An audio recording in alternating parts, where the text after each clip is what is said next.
really loud. You ready?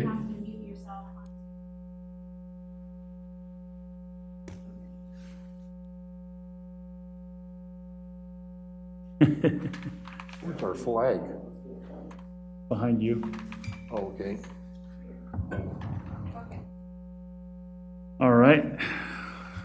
Let's call this meeting to order. Tuesday, March 6th at 6:31. Pledge of Allegiance.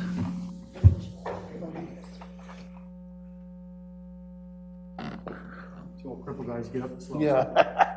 I pledge allegiance to the flag of the United States of America and to the republic for which it stands, one nation, under God, indivisible, with liberty and justice for all.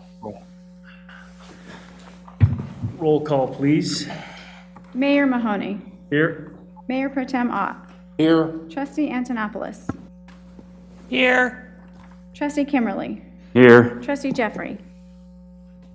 Here, but my mic's not working. Oh, it's not, okay, we'll fix you. Trustee Westcott.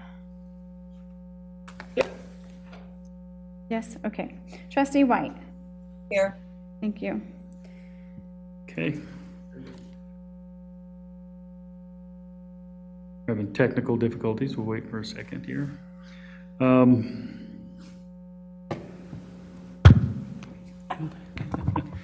All right, approval of the agenda. Do I have a motion? I move to approve the agenda as presented. Second. A motion and a second. Roll call, please. Trustee Ott. Aye. Trustee White. Trustee White. Aye. Sorry, it is so hard with these masks. Trustee Antonopoulos. Yes. Mayor Mahoney. Yes. Trustee Jeffrey. Yes. Trustee Westcott. Yes. Trustee Kimberly. Yes. Thank you. All right. And did we have any audience business come in? We did not. Okay. Right. All right, the consent agenda. Oops, reaching for the glasses on the head and they're on the table. Items on the consent agenda are the payment approval report in the amount of $233,988.42, as well as the March 2nd, 2021 minutes. Do I have a motion? I move to approve the consent agenda. Second. Roll call, please. Trustee Jeffrey. Yes. Trustee Antonopoulos. Yes. Trustee Westcott. Yes. Trustee Kimberly. Yes. Trustee White. Yes. Mayor Mahoney. Yes. Trustee Ott. Yes. Thank you. And motion carries. All right, next item is the financial update. Good evening, Mayor and trustees. Before you, you have the February 2021 financial statement.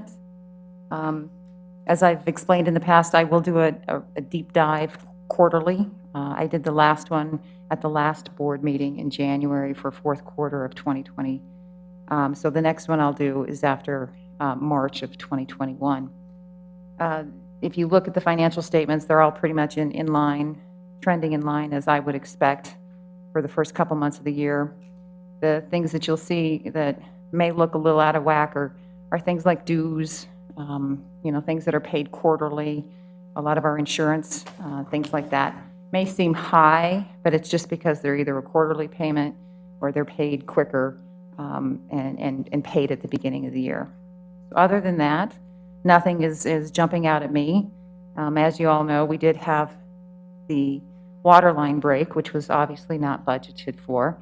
I don't believe we have captured all of those expenses yet, but they will be coming out of the water line service account. If that works. I can hear myself. Can you not hear me? Okay, Yeah. all right.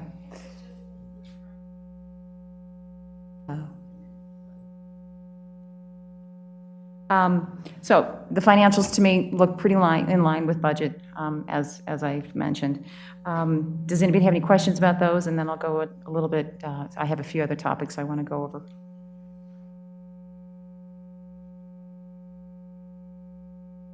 Nope. Okay, so I do want to keep you up to speed. The audit did start last week.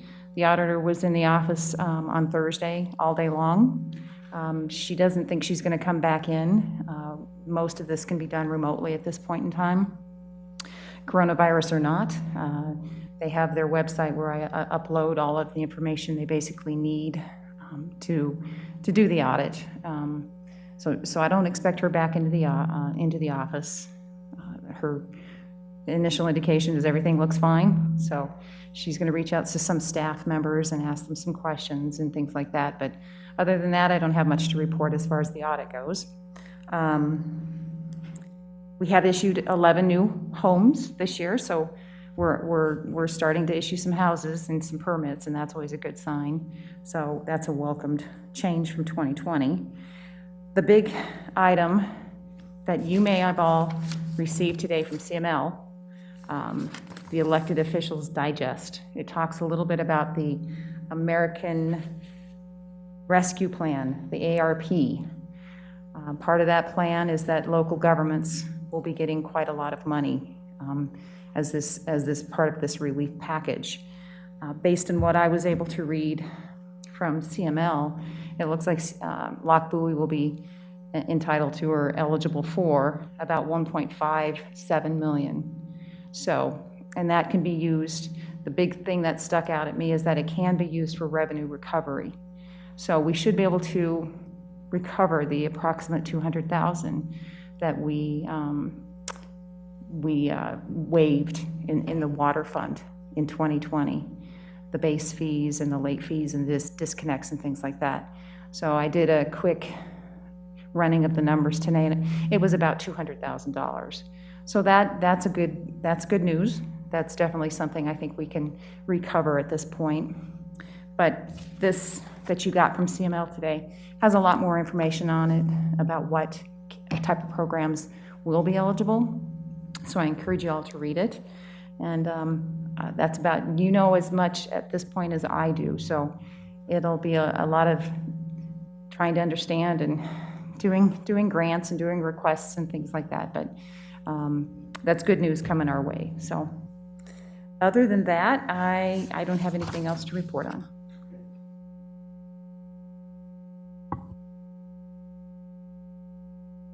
Thank you.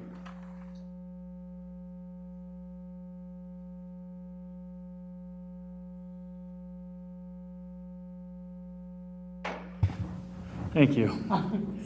I'll just yell. Yeah, the action item A, the old farmhouse property. Mr. Ann, Mr. Samey?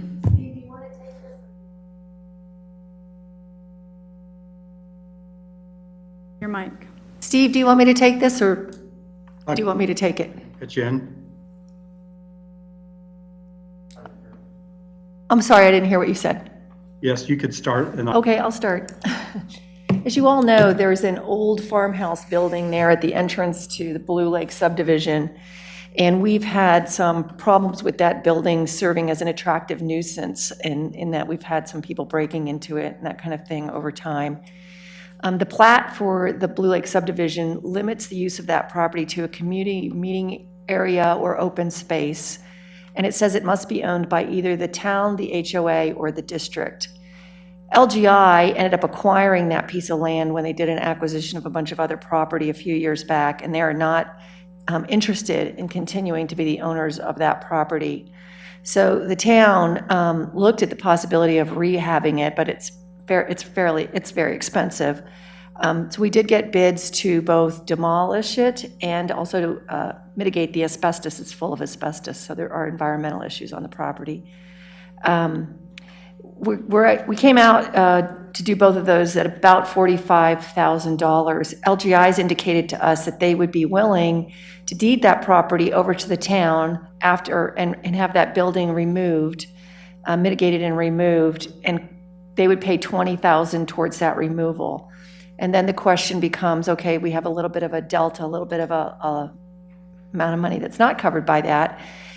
We talked with them about possibly giving them a credit on water and sewer taps to be used on other lots, either within Blue Lake or possibly even within the town.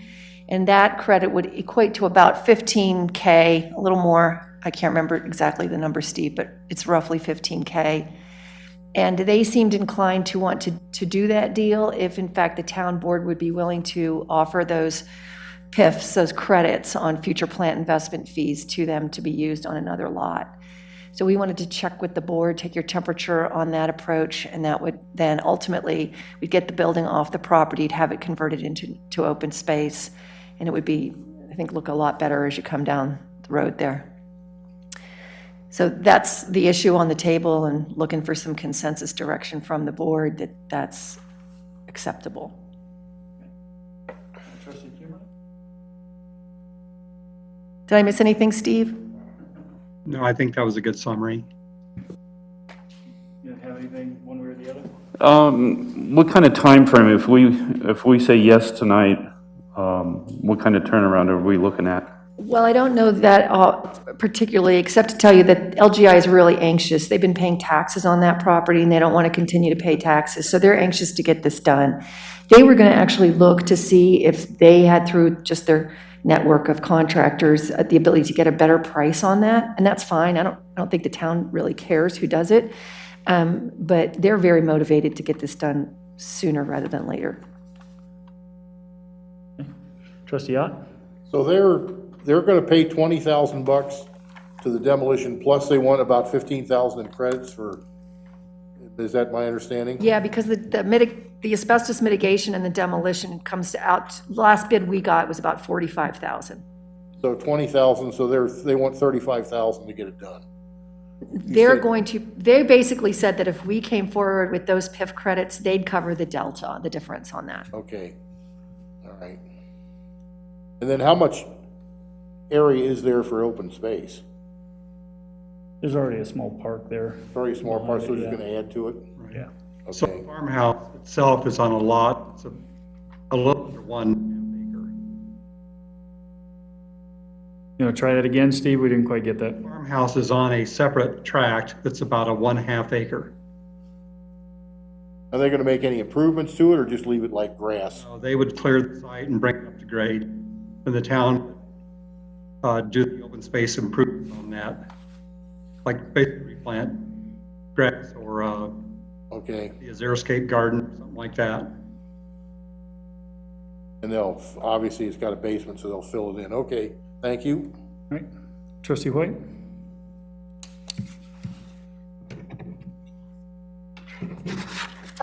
So at the beginning, did I think that you guys took bids and it was 45,000 to demolish or to save the building? I mean, there's absolutely no way we can save it and repurpose it for, commerce, city commerce, or a coffee shop. Even if we're looking, I think, at using that space as like an event center, it's just an open field. Like, it would be nice to actually have some place that people could rent out to host an event and have some indoor space. I'd really like to see it preserved. Well, if I'm not mistaken, Maureen. I'm not sure, I know I didn't catch most of what you said, but I think you summed it up at the end where you said you'd like to see it preserved, and I'm looking at you on the monitor here, but I'm thinking that what you're saying is you would like to see it preserved and maybe converted to some commerce use or something else like that. But ultimately, that would take a rezoning for that to happen, which is not off the table if it's important for the board to do that. But LGI is not interested in taking that property through rezoning, and that's the problem that we have, because they are the owner of the property right now. And they were straight up with us that their goal is to get that house removed and move this out of their books ASAP. So if the board wanted to spend the kind of money to do something like that, the board would have to come to an agreement with LGI to immediately take possession of that property, I think, and get them off that hook, which is what they want. Figure out a way to deal with the attractive nuisance that it is while we try to market it for something else, and then move to rezone the property ourselves. And that's really it's not impossible, it's certainly doable, but it's a policy decision of this board as to whether you want to spend the money to do something like that. Okay. All right, was there anything else, Trustee White? Did you guys even get bids for that for some? I mean, it's like a historic building being as old as it is. Did we get it close? Well, we're not. Hold I on, don't think hold anyone- on, I don't hold think on. anyone's picking up anything you're saying. She said she wanted to know if there were any quotes about whether or not we could rehab it, and she thought that it was likely historic, that it would probably be a historic building. That's what I heard her say.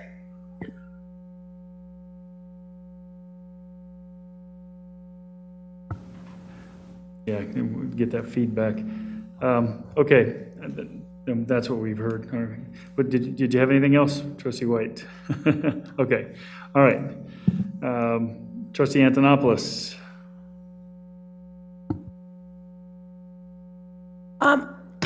I'm sorry.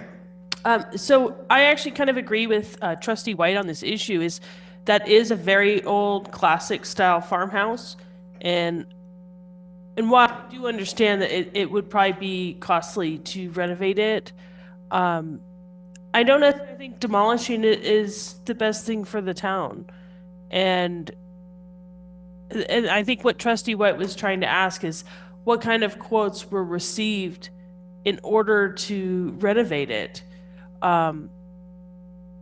Because it would just be sad to just knock it down, in my opinion. Okay, So we did not All right. receive quote to convert the building to another use.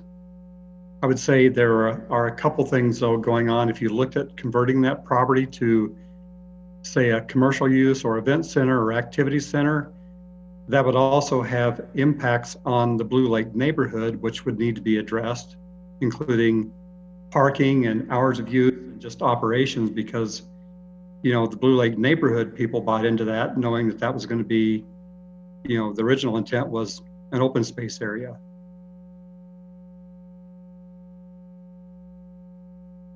If I can just ask quickly, here, let me do this.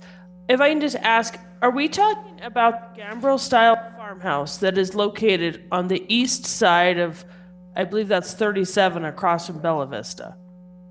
It is in Bella Vista, but it's on, yes, it's on the west side of County Road 37 and on just the entryway of the Blue Lake Bella Vista subdivision. I guess I'm thinking of a different old farmhouse. Maybe a map or something would be good here. So this farmhouse is only about, I don't know, it's maybe 1,400 square feet. So it's a smaller building. okay. Okay, and maybe we're all thinking of a different farmhouse. I'm actually thinking of the farmhouse that's on the east side of 37, and it's at least 2 stories tall. It's quite large. That's a different property. Okay. That's the Anderson Farms there. That's a different site, different location. Okay. Just like to clarify, I'm sorry. All right, Trustee Westcott? Sorry, I didn't have anything. I was trying to repeat what Jacqueline had said, but I get it. I get it, but I'm giving you the opportunity to for or against, pro or con. You know, the one thing I don't want to see is that just turn into sort of a weed lot. I feel like that we don't need that any more of that. And so if we do take possession of it and demolish it, I'd really would like us to make sure that we have a solid plan of maintaining that property and making it attractive. And maybe even using it for one of those purposes of maybe we erect some things so people could take pictures there or hold outside events just as kind of sort of like a park for that purpose. Doesn't sound like we're really heading that direction though. We just want to just sort of like plant some landscaping and hope that it works out. All right, thank you. Trustee Jeffrey? Thank you, Mayor. As a Bella Vista resident, I can tell you that it has always been a conversation with residents that the intent was for that to be demolished at some point in time. And in fact, the HOA board gets quite a bit of contact from residents asking for updates on the situation. So If you haven't seen the farmhouse, it is in quite a bit of disarray. It would require a lot of work. I do think, as a resident of Bella Vista, it's best if it's demolished. I can say that the park area that's there already is used a lot by residents. And I often see residents like throwing balls for their dogs and stuff. They're very well-trained dogs, and I know they're supposed to be on a leash. But, you know, that potentially, I think, could be something for us to consider as well, is fencing it in, maybe a dog park. I don't know. I don't know if we want to go down that road, but if Trustee Westcott's going to plant a seed, I will as well. But even a nice grassy park where there's not a swing set, where there's benches, where families could gather, you know, and have a picnic, I think it would be well used. Okay, and we're going to come right back, circle back around to everybody, because one of the key things on here is whether we're going to approve an issuance of a PIF credit to LGI Homes for them, well, demolition and deeding it to the town. And if I'm not mistaken, Mr. Samey, the town will have plans to clean that up and plant and turn it into a nice, clean, open space. Am I correct on this? That's correct. Okay. So with that, I'm going to kind of get a head count here and give me a yes or no on the approval of the PIF credit, whether you're for it or against it. Trustee Kummerly? Yes. Trustee Ott? Yes. Okay. Trustee White? Because we'll take a vote after this. I just want to make sure we're going to go ahead and go through with it. I just want to make sure everybody's going the right way. Trustee White? Yes. Okay. Trustee Antonopoulos? Yes. Trustee Westcott? Yep. And Trustee Jeffrey? Yes. Okay, so we're kind of all going the same direction. So that was pretty simple. We'll entertain a motion.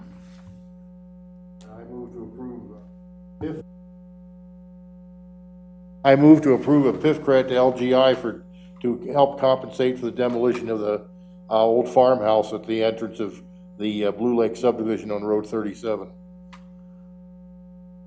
Second. Okay, was that enough of a motion? I get you. Okay, roll call, please. Thanks. Trustee Ott. Yes. Trustee Kimberly. Yes. Trustee White. Yes.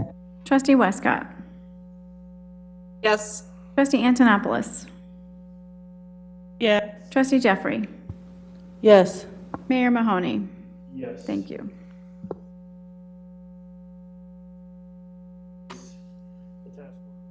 Martin. So.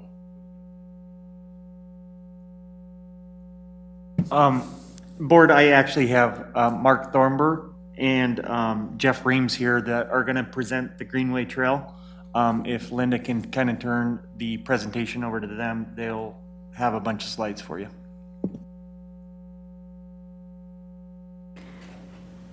Mark or Jeff, whichever one of you is sharing a presentation, you should be able to share your screen. Yeah, this is Jeff. I'll go ahead and share my screen. Great, thank you. Good evening, everyone. I'm Jeff Ream. I'm serving as the town's traffic engineer. Wanted to give you guys a little bit of background of how we got here and what we're doing. Back in 2017, 2018, we applied for and received a Dr. Cog grant for their transportation improvement program through their sub-regional grant program from Weld County to construct a Greenway Trail, which had been identified in the 2003 open space plan. It is it's a $450,000 grant, which was to begin with engineering, design, and environmental clearances in 2021, and then construction in 2022. It's a $900,000 project, and half of the money would be coming from Dr. Cog through Colorado Department of Transportation. It's a federal project, so there are several federal processes that we have to follow in order to make sure that we get the grant money. The project itself follows the utility corridor from County Road 37 over to Stagecoach Avenue. It's about a mile's worth of trail. It'll be an 8-foot wide paved trail. This first stage of the project will be getting the environmental clearances done and determining an alignment for the project. In the past year, we have entered into an intergovernmental agreement with CDOT and IGA to ensure that we can receive their funds. As a part of that, we would have to select a contractors to do the design. However, because Martin & Martin, the town's civil engineering consultant, was selected through a competitive bid process, we discussed it with CDOT, and they are eligible to do the work in-house. This is great for the town because it means that we don't have to write an RFP. We can contract directly with them. So we worked with Martin & Martin, and they developed a scope of work to get the design work done, which they've submitted. It's in your packet there. We had identified $200,000 for environmental clearances and designs, and this contract comes in at slightly under $200,000, so it's within the budget that we identified. It will include the pre-design services, surveying, geotechnical work, environmental clearances. There will be a stakeholder and public outreach process where we'll get some feedback on just what the alignment should be, with some public meetings, and then set up and preparing the preliminary and final design plans, and getting the project ready for construction. We'll prepare a bid package and then send it out to bid for construction next summer. Before you is, I believe, a motion to approve the task order for Martin & Martin to begin the work. And I will come down to the cost here. You can see, again, we had $200,000 budgeted, and we are $199,944, so just underneath that budget there. Mark, did you have anything else that you wanted to add to this? Well, I guess I can only say that respectfully, when Jeff approached us with this opportunity to help the town out, and Jeff had done a lot of legwork at first to get the funding underway. We're going to split up the work and give some of it to Apex, and also use some of the stakeholders, or excuse me, the sub-consultants that they had already engaged for the project. So you'll see a teamwork with Martin leading the project and Apex supporting. So that's most of what I had to say. I don't know how many details we want to get into. Yeah, the other thing that I would say is at this point, we have received, we've sent this scope off to CDOT for their review, and they have approved it. So all the mechanisms are in place with CDOT to begin the work. Upon approval from the town on this task order, we can begin work on the project.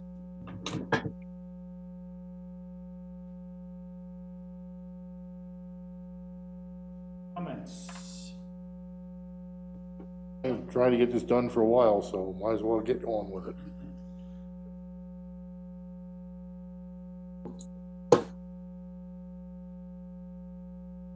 Maybe I turn that on. Trustee Westcott, do you have anything? Trustee Antonopoulos, anything? Trustee White? Oh, go ahead, Trustee Westcott. At some point in the future, I have no problem with the bid. I think it's fine. I would really like to hear sort of the general plan for the different phases of this project. As I've mentioned before, I'm disappointed in the fact that this only starts, it looks like it starts pretty close to Town Hall and moves west, stopping at Old Town, right at the Berkshires Inches. It just feels to me like, I just wanted to have that confirmed and be aware of what's the long-term plan, how we're going to connect this to other areas of the town. Well, see, there's a dotted line shown in there from Stagecoach Avenue along the service road for the Spirit Canal, and I think the hope was that component could be connected to other areas through the Silver Peaks project, which is underway right now. So that is the long-term intent. If you can see, I think Jeff. Sorry, I apologize. Thank you so much for answering that question I asked. I think that was like, what time frame are we looking at with that? The completion of it. I'm not sure. I think it's probably a question of when is funding available. In my mind, there's going to be some coordination. The next step, with FRICO, because of the Spirit Canal, we probably have to work with them. I'd like to, obviously, like you, I'd like to get these done where we have logical termini. As you can see, we would go through connect down to County Road 2 ultimately in the future on that access path. And I know that the city of Brighton is planning on from the south side of County Road 2, continuing that down. And I believe it goes all the way down to their trail system. But I really can't tell you what their schedule is. My vision is, if we can get some feedback from FRICO and there's an opportunity to apply for another one of these TIP grants, that we continue on with that at the next opportunity, which would be the 2024 through 2026 grant program.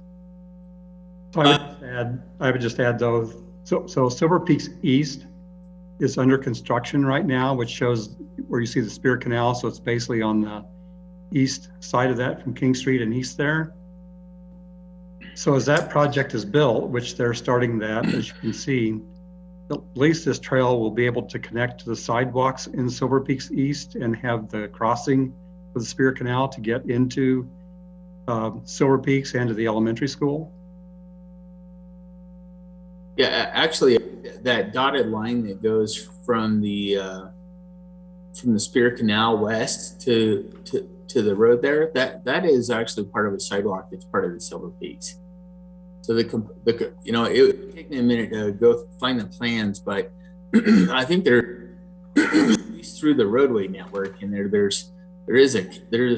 are connections from that trail into the Silver Peaks subdivision. Correct. Okay. Did you have anything else, Trustee? Oh, thank you. Those were excellent answers to my questions. I appreciate it. Yeah. All right. Trustee Antonopoulos? I don't have anything. Okay. Trustee White? Nothing, thank you. All right, and I have nothing other than, I wish we could connect that. It would be nice if we had that connection going all the way over to the elementary school, but we got to wait on Silver Peaks to build out. So let's hurry up and sell some more homes over there. All right, with that, I'll entertain a motion. I move to approve the task order with Martin and Martin, between Martin and Martin for Greenway Trail Design Services with the town of Loch Buoy in an amount not to exceed $200,000. I'll second. Motion and a second. Roll call, please. Mayor Mahoney. Yes. Trustee Antonopoulos.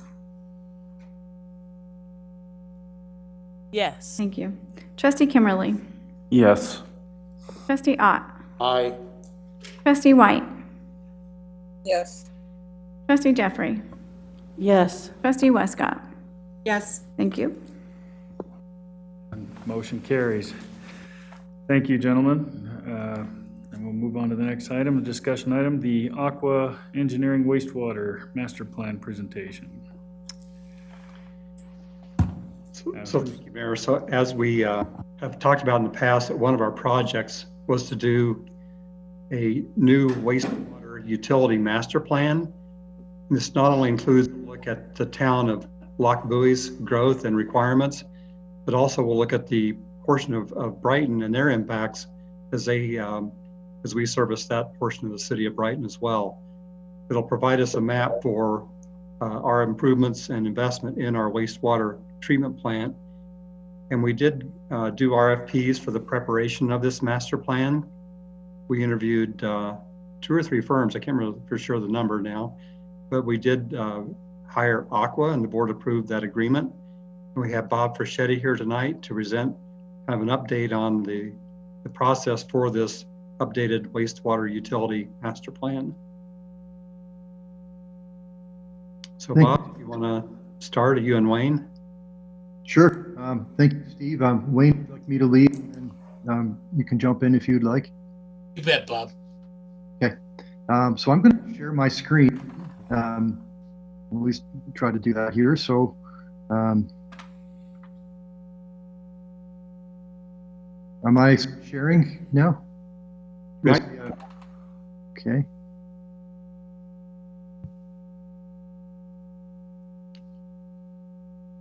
I think Linda has to give you permission first. I think everybody has permission to share their screen. Is it not working? I think I'm not yet. I think I'll have it in. Oh, there we go. Okay. Okay. Great job. And okay, see the beautiful wastewater plant up in the right-hand corner? Can you guys hear me? Yeah. Yeah. So thank you for hiring us, first off. We're excited to be part of the project. We just got started about 3 weeks ago.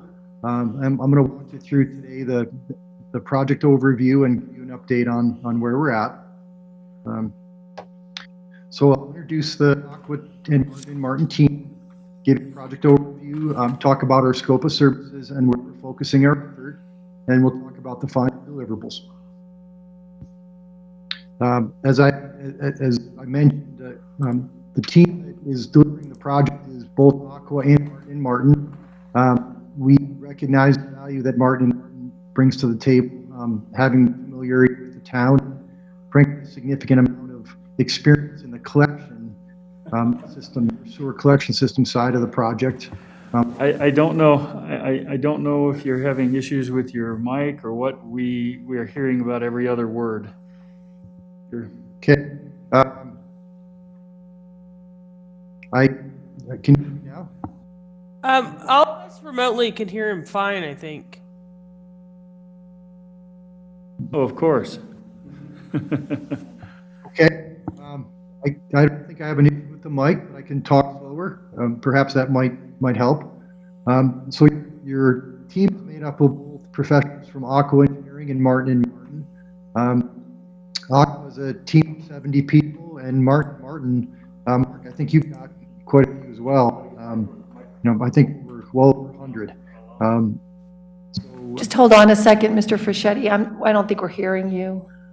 I wonder, Linda, does everybody have their mics off? Maybe, because I was able to hear other people on Zoom. I just can't get any words here. They do. I think it's, I think it's an AV thing, but I don't know what it is. Can you speak again, Bob? Sure.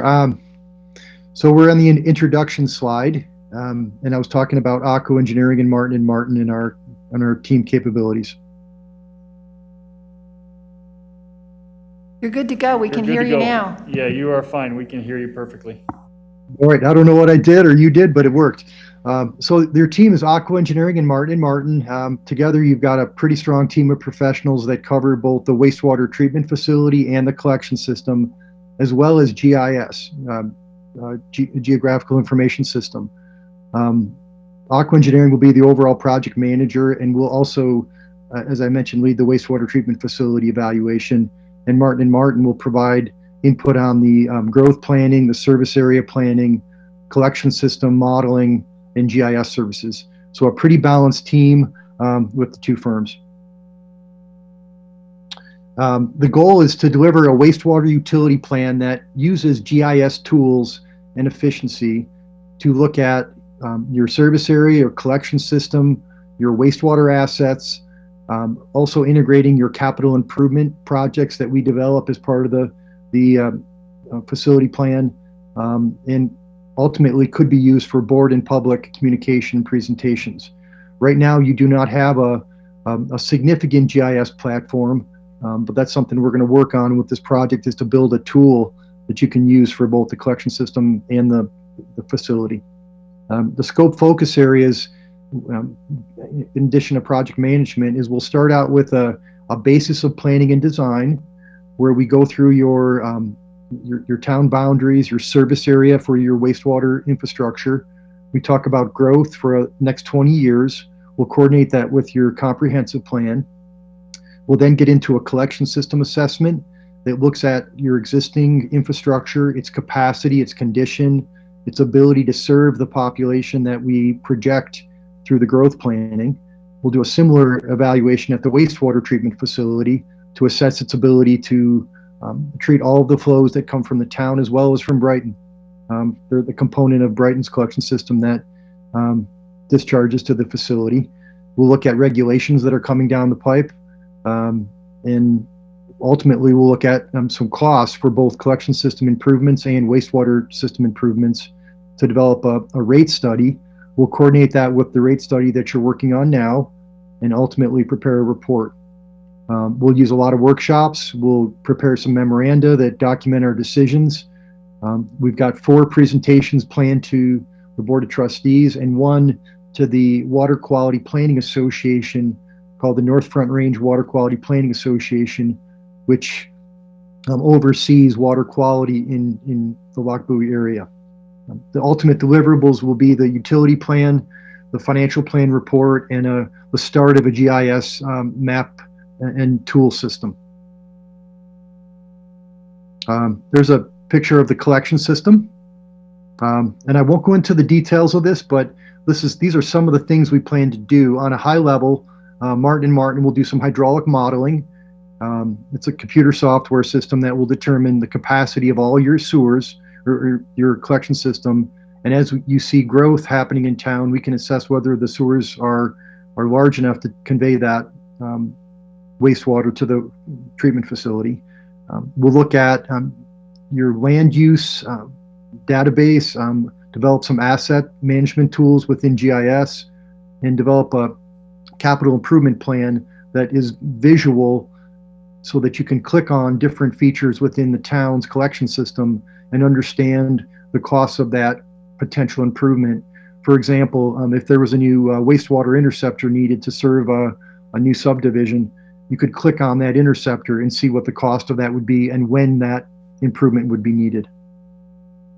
The wastewater evaluation will be led by Aqua, and we'll start out with the basis of planning and design, where again we look at the service area, the flow rate, and the organic loading to the facility.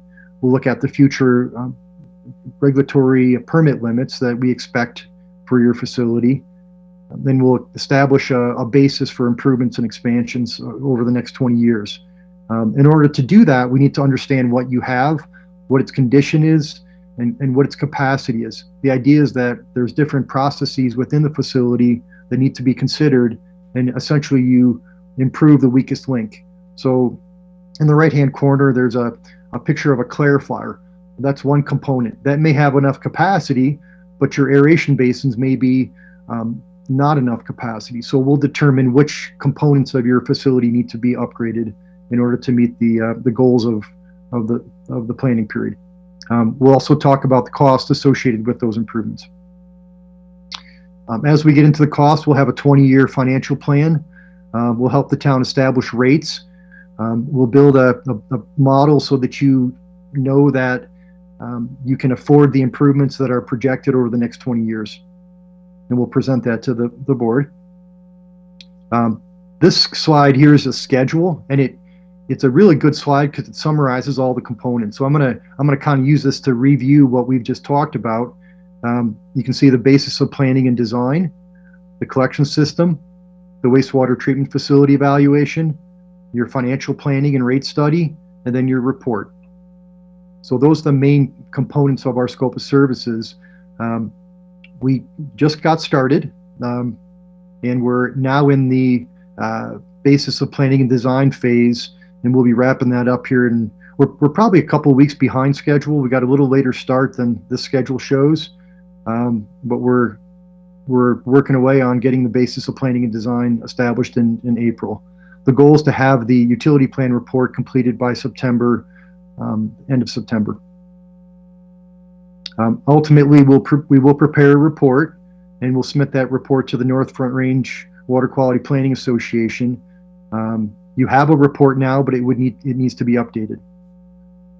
So that's the overview of the project. We're very excited to work with you, you guys, and help you plan for your water and waste, or your wastewater infrastructure. All right. Thank you very much. Does anybody have any questions or comments? Trustee Jeffrey? No, sir. All right. Trustee Westcott? I have nothing. Thank you. Trustee Antonopoulos? Nothing, but thank you for your presentation. Trustee White? Nothing here either. Thank you for your time. Trustee Ott? Trustee Kimberly? I'm good. Thank you very much for the presentation. Yeah. We have a lot of fun work ahead of us. Well, Wayne does anyway. So, all right. If there's nothing else, we'll go ahead and move on to the next item. Let's see, and thank you again for your presentation. Yep. Is it okay if I drop off, or would you like me to stay on? Say that again? Would you like me to stay on the line, or am I okay to drop? Oh, you can hang out with us. It's so enjoyable, But no, you're fine. We're going to make Wayne hang around. 2 days. All right. Thank you very much, guys. Look forward to working with you. All right. Next item is the 410 discussion, and I assume Ms. Blackston's going to take that, or Chief? I mean, not Chief. Steve, go ahead. Yes. Steve, did you want to say anything first, or are you good if I go? No, go ahead and start. Right where you want to talk, Chief? Okay.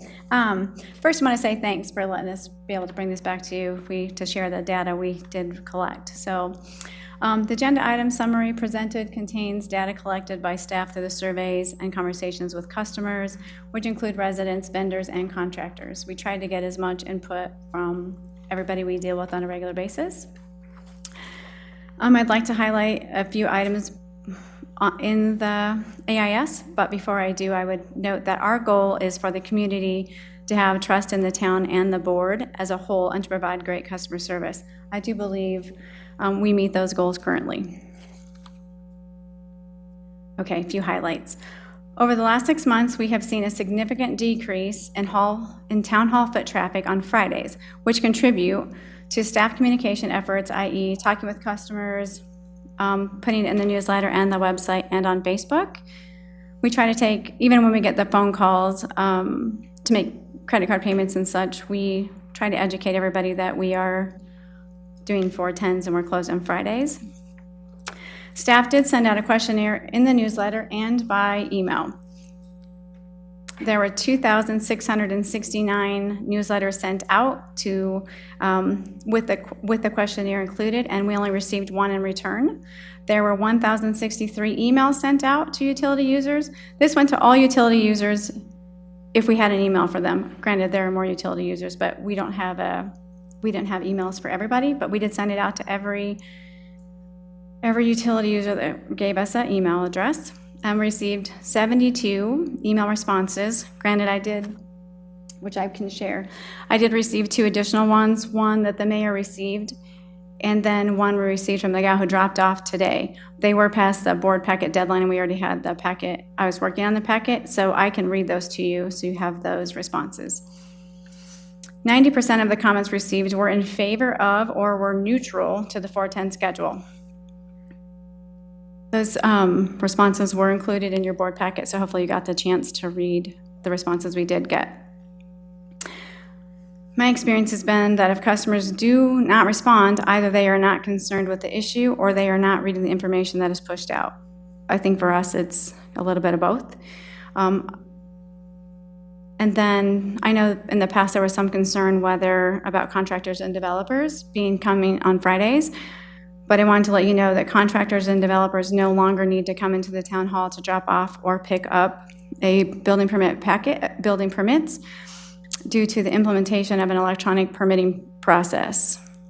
Part of this is due to COVID, and then, of course, with the 410 schedule. We've had a lot of positive feedback from the developers and the contractors in regards to that electronic process. It saves them time of driving here and having to pick things up and all of those kind of things. Residents are becoming more familiar with the new schedule, and the use of the extended hours is increasing. For the employees who participated in the employee survey, they reported an increase in production and the ability to focus on lengthy tasks and big projects. Sometimes it's difficult doing a big project and you're having to you're done at 4 o'clock or 4:30, and then you're like, oh my gosh, the project's gonna take another hour, so you stop in the middle of it and have to start the next day. So this has been a benefit for the employees. One of the responses received stated staff salaries should be reduced since the hours were reduced, but the town did not reduce the number of hours of operations. We've extended the hours and then just, of course, closed the Friday. There are cost savings to employees. Oh, sorry, let me go back here. I'm getting ahead of myself.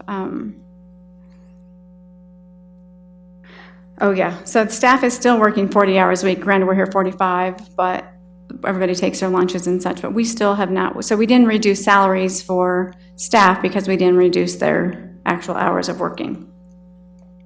So the operating schedule is a benefit that has a zero monetary loss for the town. Cost savings for the town are unmeasurable, as we have kind of figured out through all this. There are cost savings to employees, which are related to their driving one less day, which reduces their cost of gas and the wear and tear on their vehicles. Plus, it helps reduce the environmental impacts associated with vehicles on the road.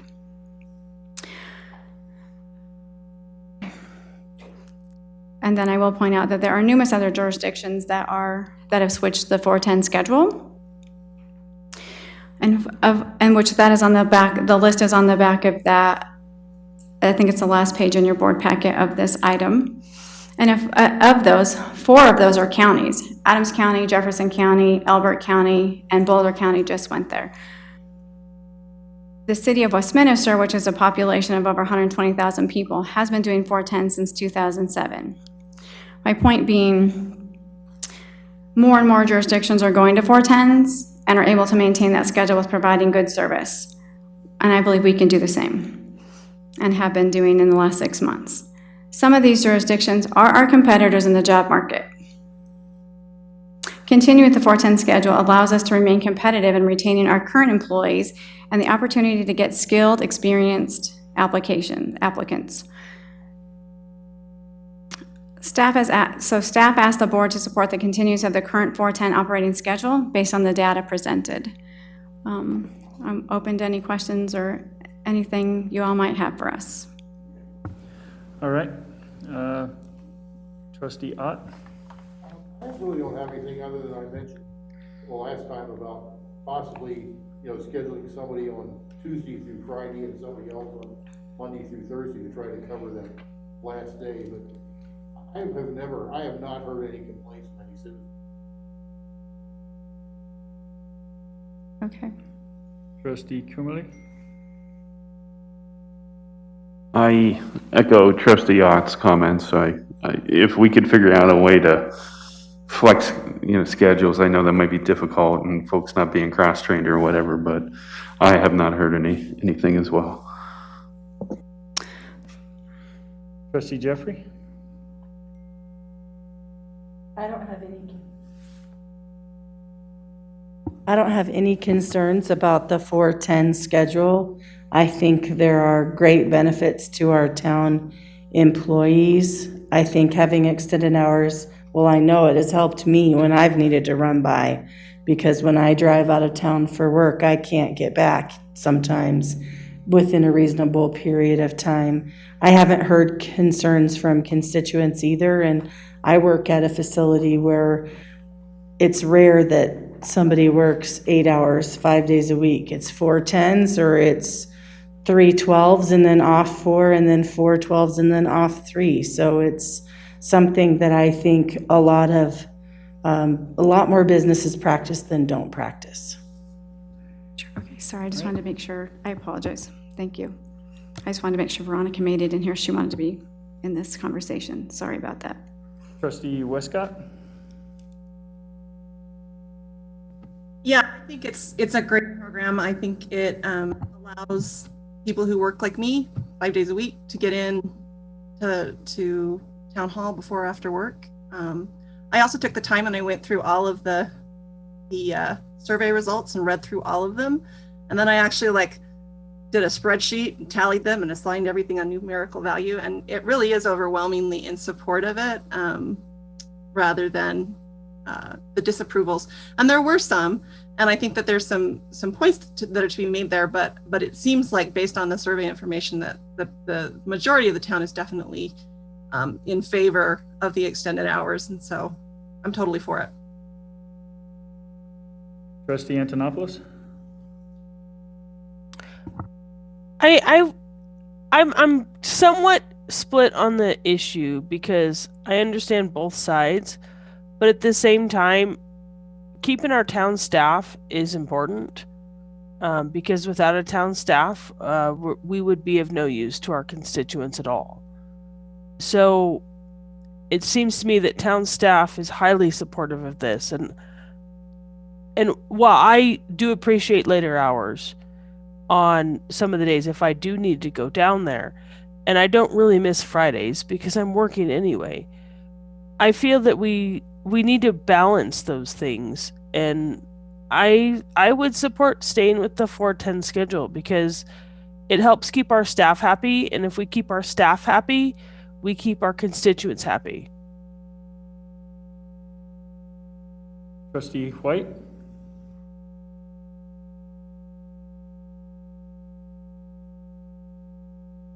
Okay. I guess I checked with, neighbors. None of us received surveys. I've checked my emails, so I'm a little concerned about how many people actually received the surveys and turned them back in. I don't know anyone that did get one. So that's a concern. And then secondly, I would like to keep in mind something that I was trying to bring up and have talked to a few people about is, the food truck issue. And if that's really something that we want to do moving forward, Friday is an essential day for that. Right now, we don't have that system in place, and I know that's going to take agreement with everybody. So that's sometime coming, but hopefully it will be something that gets done sooner rather than later. I've checked out, Brighton for that, and they do have a one-stop shop available. And I think we should be offering something very similar. And if we do that, Friday is going to be the big day to get these food truck vendors out into the town. They're going to be looking for weekends. That's their busiest time. So I'd like people to keep that in mind.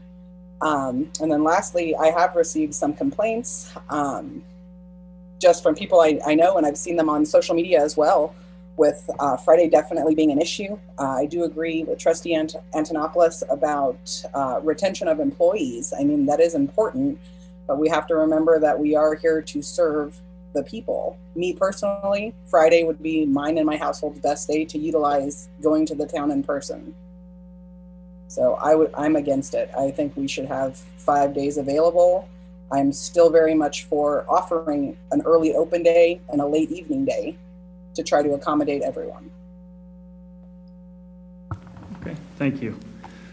Well, as you guys know, I'm not really for the 4 days, just because we had it again this Friday where people were coming here trying to get in to go to the police department because they were trying to pay their bills because they're not getting their bills on time. And that's another thing I still feel we need to figure out why the bills are not getting to people on time. This has become an issue. I know you've said it's the mail. I do a lot of mailing. I do a lot of shipping. We have issues with that. If people aren't getting their mail, as a matter of fact, I believe it's Trustee Antonopoulos who said she was getting her bill late. She gets hers mailed. She got hers late. What is the issue? I know we've farmed this out to another company, but it does not matter. It is us. It's not the other company. It is on us. It looks like we're not doing what we're supposed to be doing. But that's another thing. I struggle with the survey because I read the question and I read the whole thing. And to me, the whole thing when staff is studying something that they're going to do, that's like me going, I'm running for mayor. Don't worry about it. I'll count the votes. That's where, not that there's anything wrong or you guys are doing anything wrong, but it can be skewed and I don't much care for it. The one thing that I did hear, and I've spoken to citizens, and I've actually had, especially in Old Town, first thing they say, well, if I say anything, they're going to send code enforcement to the police department. You get that same thing over and over. There are people that are fear of reprisal. It happens. Not reprisal, but people's fear. And one of the things that I really take umbrage with is when any staff member says, residents will adjust. Residents should not have to adjust to a schedule we make. We work for them. So that's the problem I have, especially when you're telling me that people aren't coming here on Friday. I've actually sat out here and watched them come up. And I know a lot of it right now is because their bills are getting there late and they're not getting them and they don't know what their bill is and they can't pay them. So I'm not a 410, and honestly, it works in some places. It really does. I know businesses that do it and work very well. I've read studies there where it works well. I don't think we're in that category at this moment. And until we get things straightened out, I have an issue with it, and I don't think we're there yet. So, my opinion, everyone's had theirs. So, anyone have anything else? Could I Please, give go you ahead. some information on some of the comments that were made? Well, and that's another thing too. I'm just going to say this because I'm a little incensed because I have met with Mr. Stamey about this January 15th when the letters were late. And there were people out here on a Friday the 15th and they were angry because they didn't know what their bill was and were closed up and they didn't know it. And they're coming after the police department. And then I'm getting phone calls and I'm getting people calling me angry.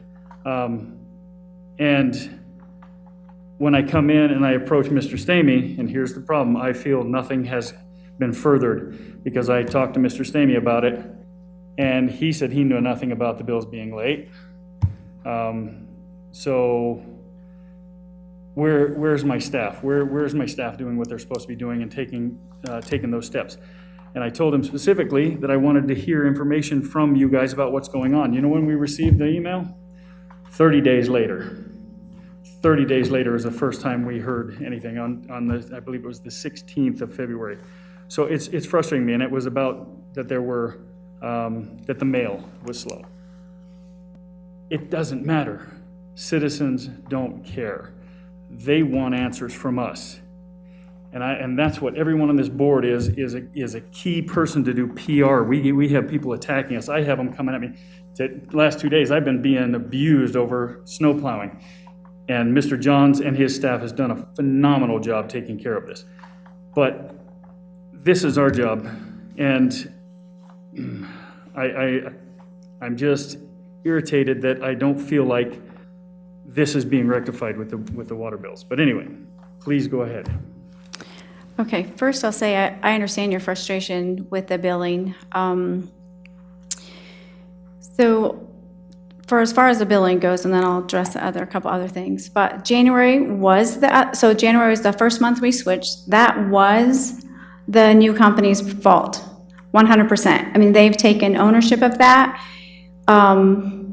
So a portion of that is the post office. I contacted the post office, the one in Brighton, and then my husband works at the post office in Kingsburg, so I learned some information from them.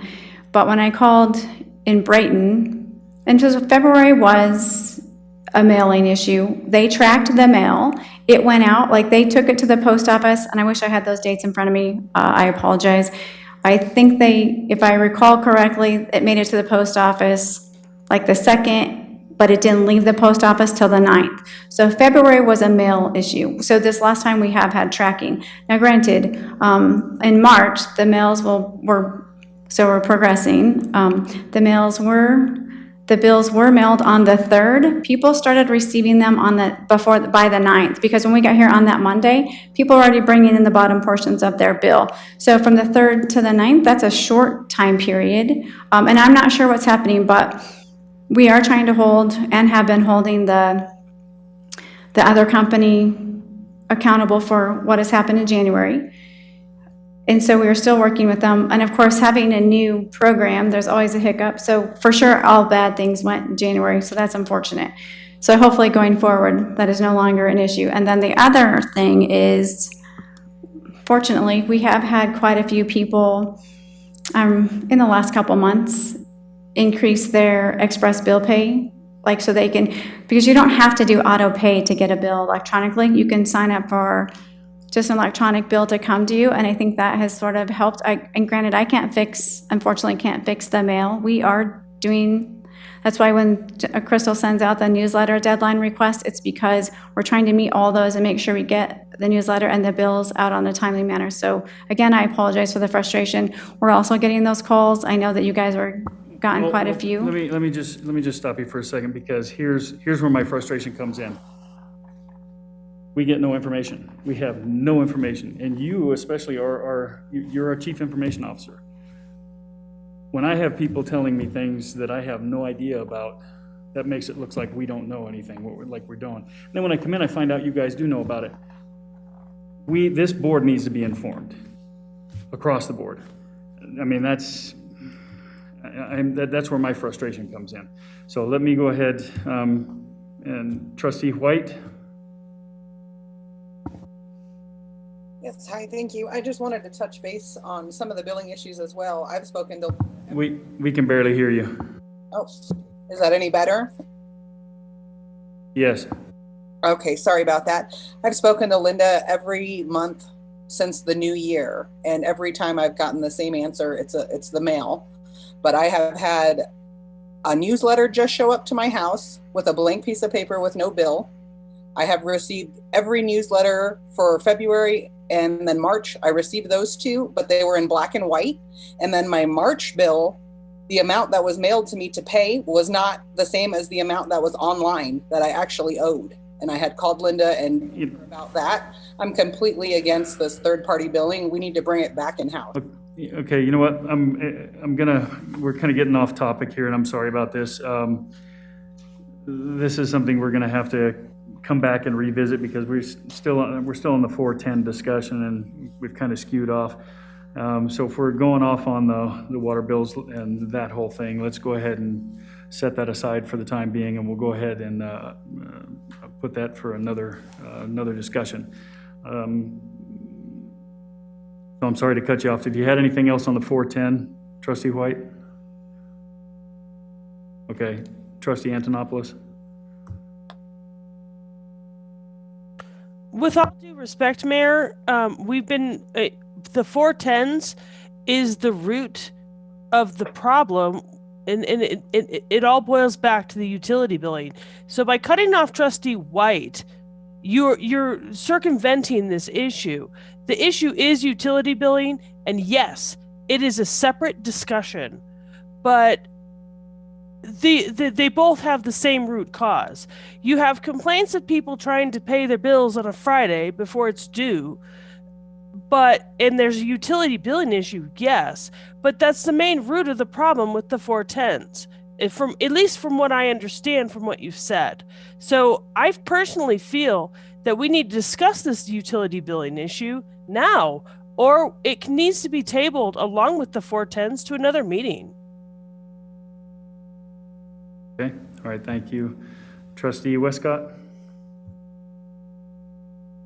Yeah, I just want to be careful that we're not, and I think this is sort of what Trustee Antonopoulos was saying, is that we're not confusing the two, because I feel like they're sort of woven together.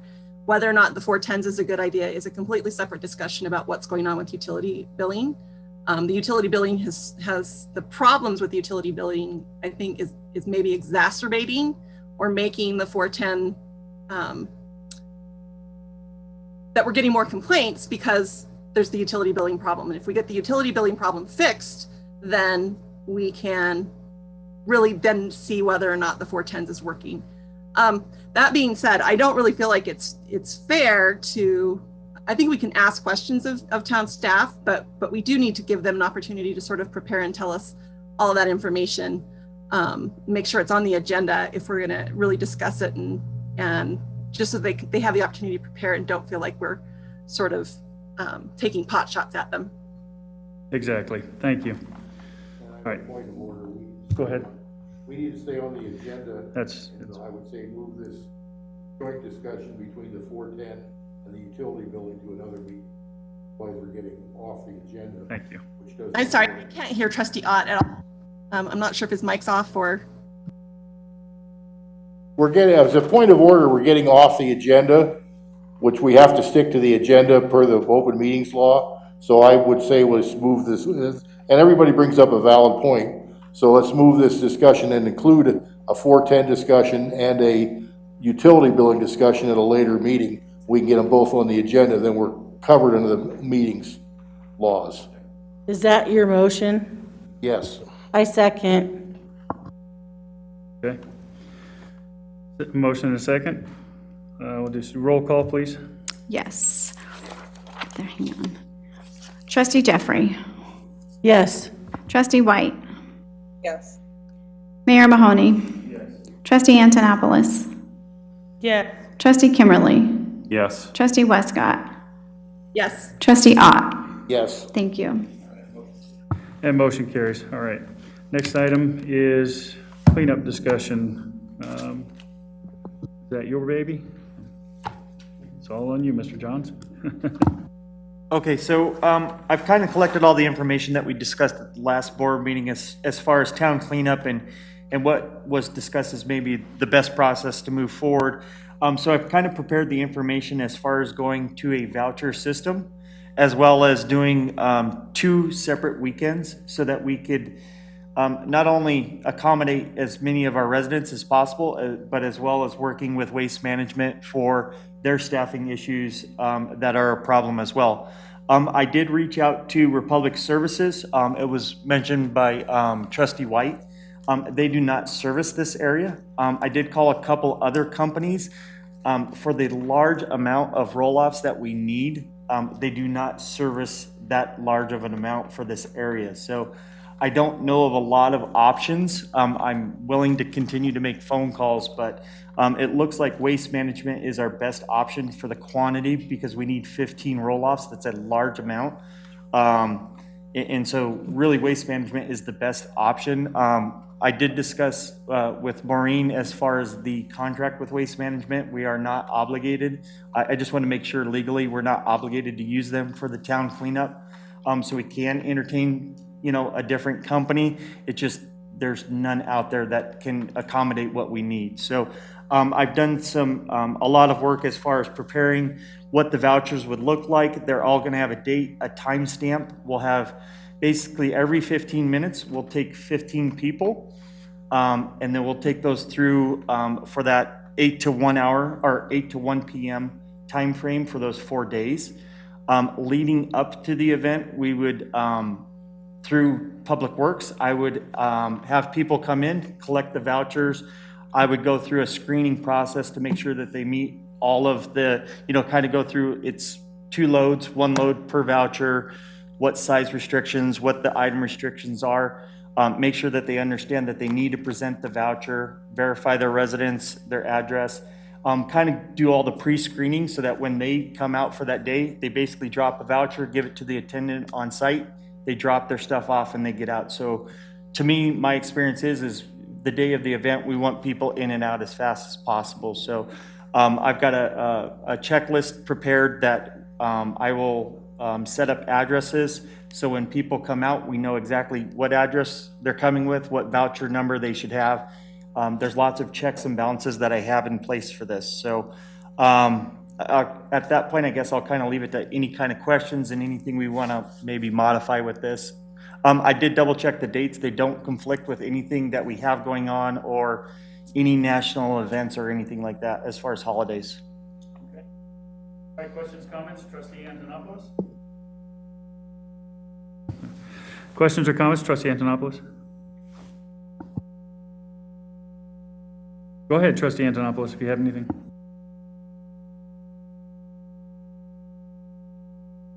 We can't hear you.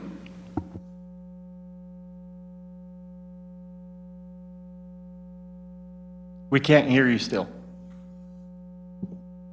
All right, we'll move on here to trustee White while trustee Antonopoulos gets her. Don't have any comments. Oh, there you go. Oh, there you go. Okay. Thanks. All right. Thank you. All right, trustee White? No. Yeah, and I just wanted to say thank you to Mark because this plan looked so fantastic and I know it wasn't. So thank you so much for your work on that. All right, trustee Westcott? Nope, I think it looks great. Thank you. Trustee Jeffrey? Mark, thanks for all your work on it. It looks great. I have 2 little typos, okay? On the attention page, where it says this year the town will be doing a voucher process. Number 2, it should say, number 1, do not lose your voucher instead of you voucher. And then the last one, 4A, where it says no loads larger than an 8 foot. I mean, just put the A and the N together. That's all. Otherwise, it's great. Thank you. That's a special kind of roll-off, AN 8. It's trustee Kimberly? No, I think it looks great. I'm have my fingers crossed it goes much, much better. Trustee Ott?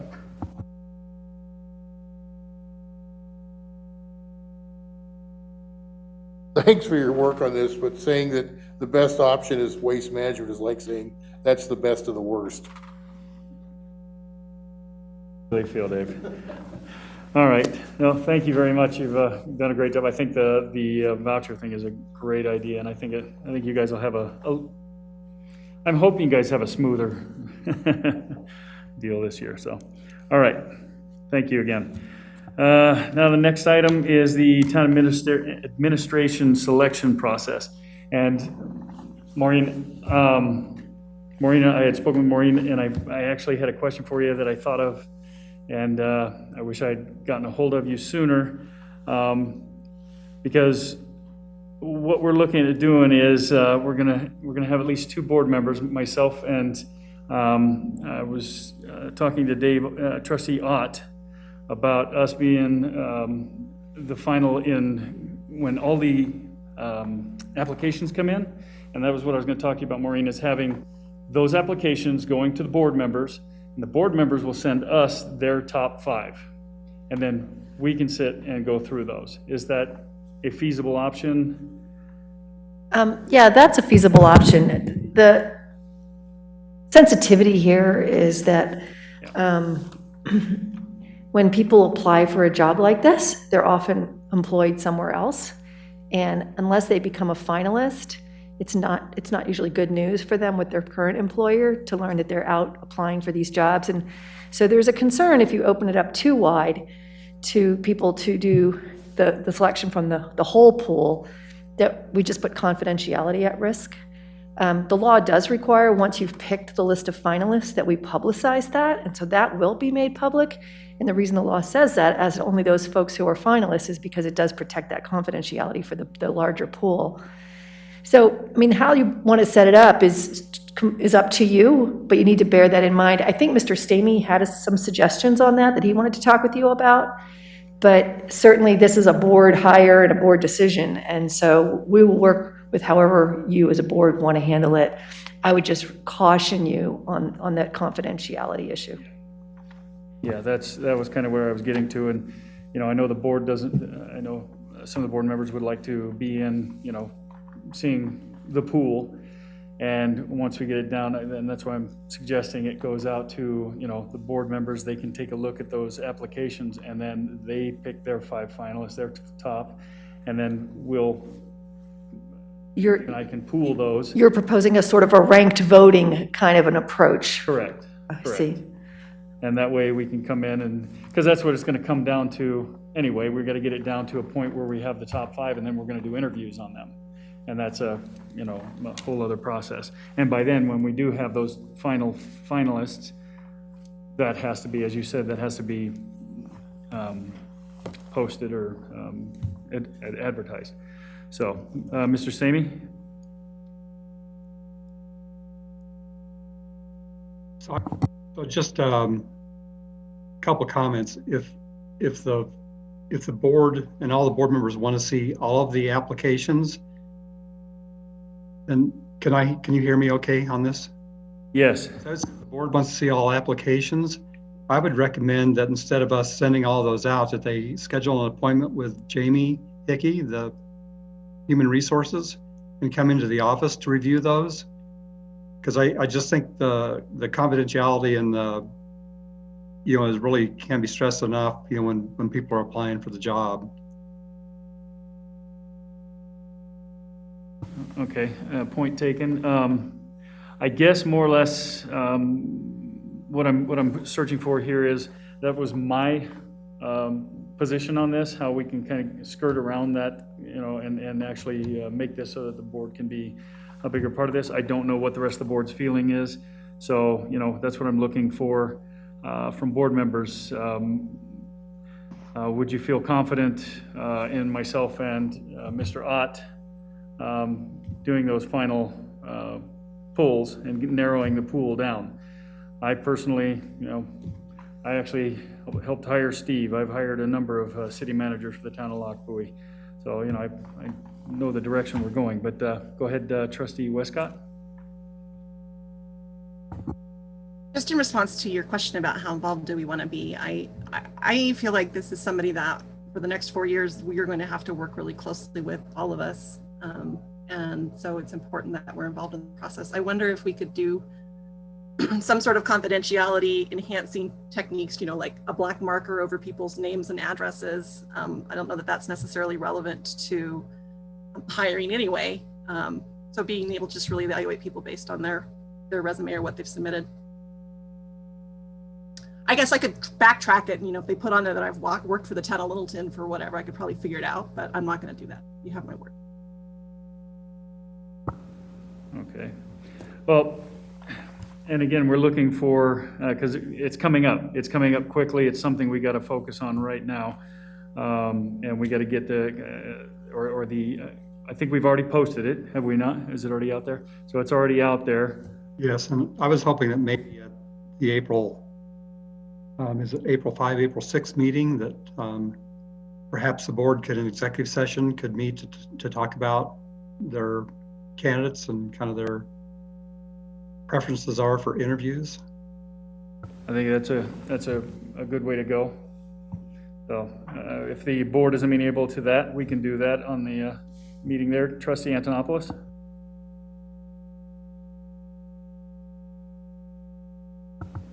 Still can't hear you. We can't hear you again. I think it might be muted, Solara. Still can't hear you, Trustee Antonopoulos.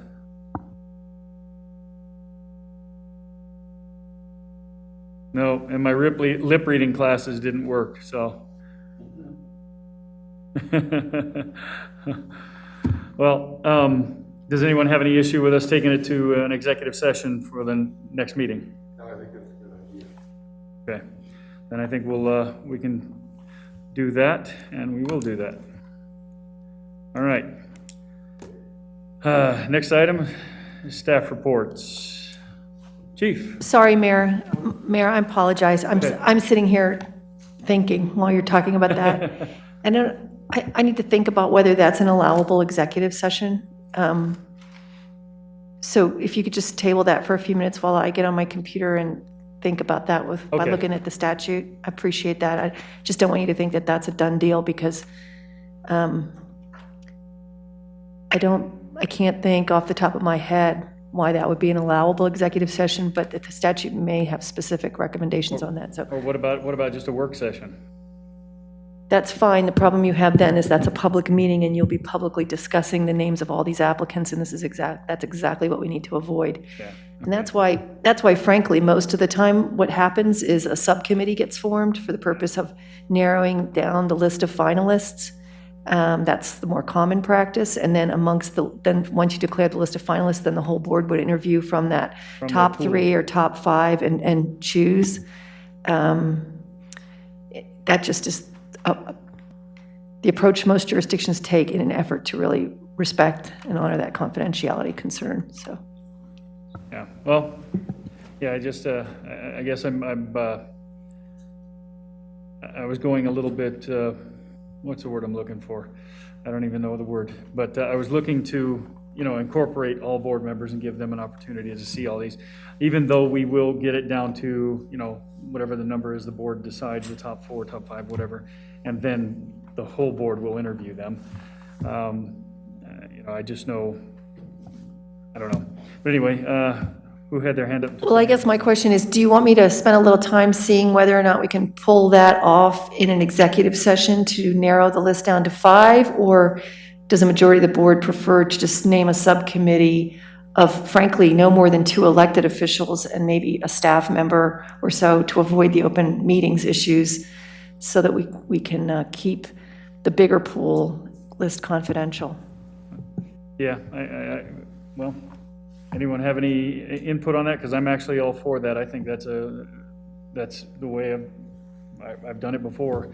We had a subcommittee and they picked out the last, I think we did last 4 when Steve was hired, and we had them all come in and the whole board then interviewed them. So, anyone have any recommendations, anything they want to, I know, Trustee Antonopoulos, are you working? No. Can I just, sorry, Oh, Trustee Westcott, go ahead. I'm assuming that the staff member would be Mr. Stamey, and that he makes the most logical sense in terms of, to me, understanding the job and helping to choose. So I just want to throw that out there.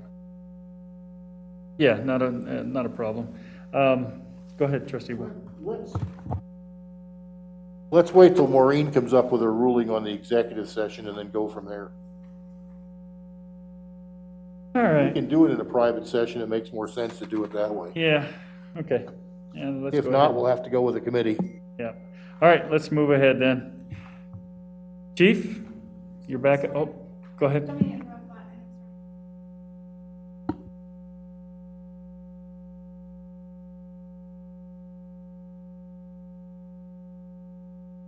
Sorry.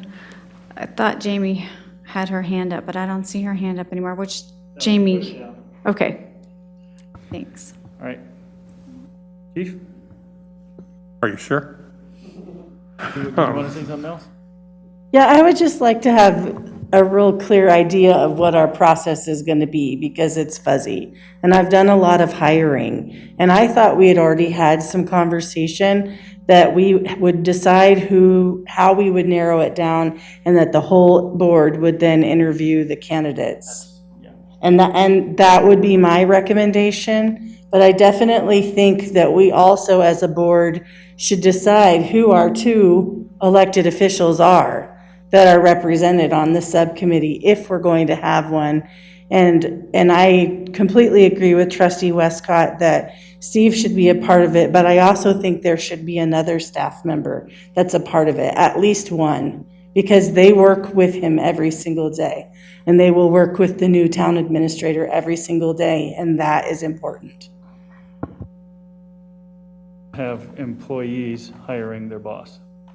That's the issue I have with that statement. Depends on what realm you're in. We do it in education all the time. Go ahead. Jamie Hickey is on as an attendee, and she's the HR. So she has her hand up. Could she give some input? She may have some. Go ahead. It's up to you. I'm going to switch her over to panelist so she can talk.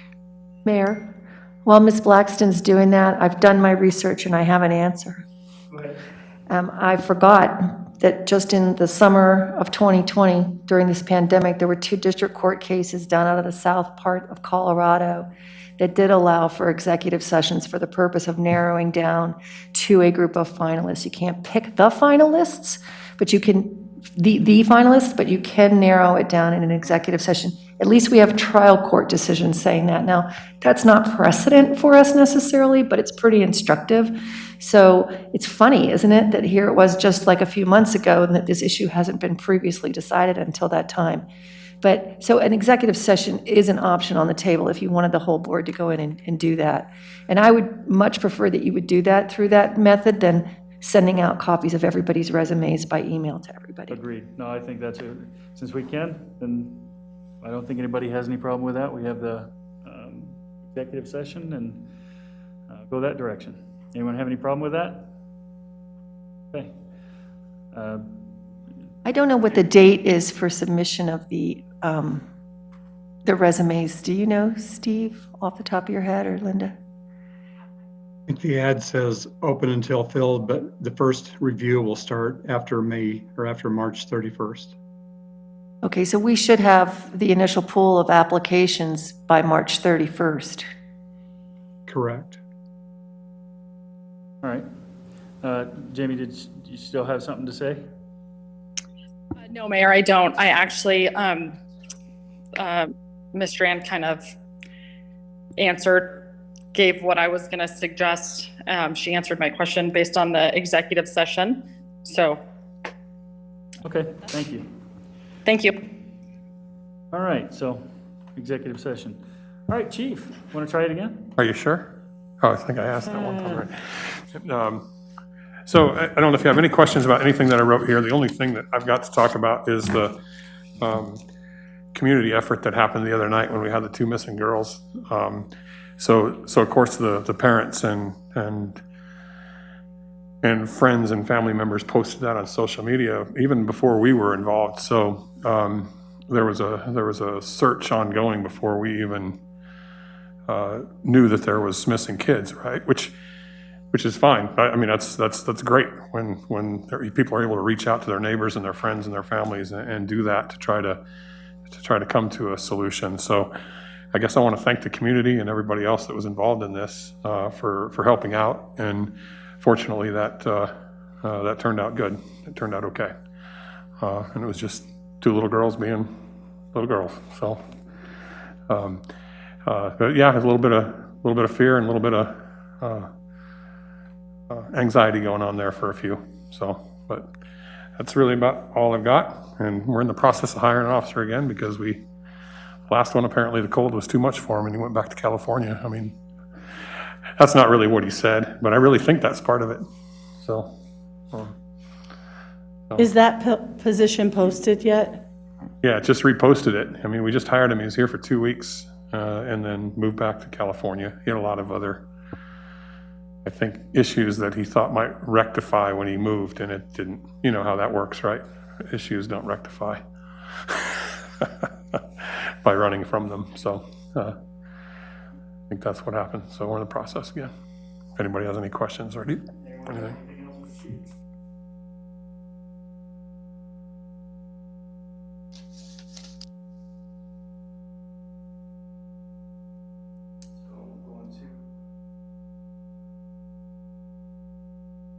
Mr. Ramey, sorry, I wasn't on. Right. Thank you, Mayor and Board. Well, since the last discussion item about the town administrator selection process is so difficult, Mr. Stamey, I'm sorry you won't be able to retire. I'll go on to my report. As you can see, flow continues to increase at the wastewater plant. Hence, that's why we're doing the wastewater master plan update.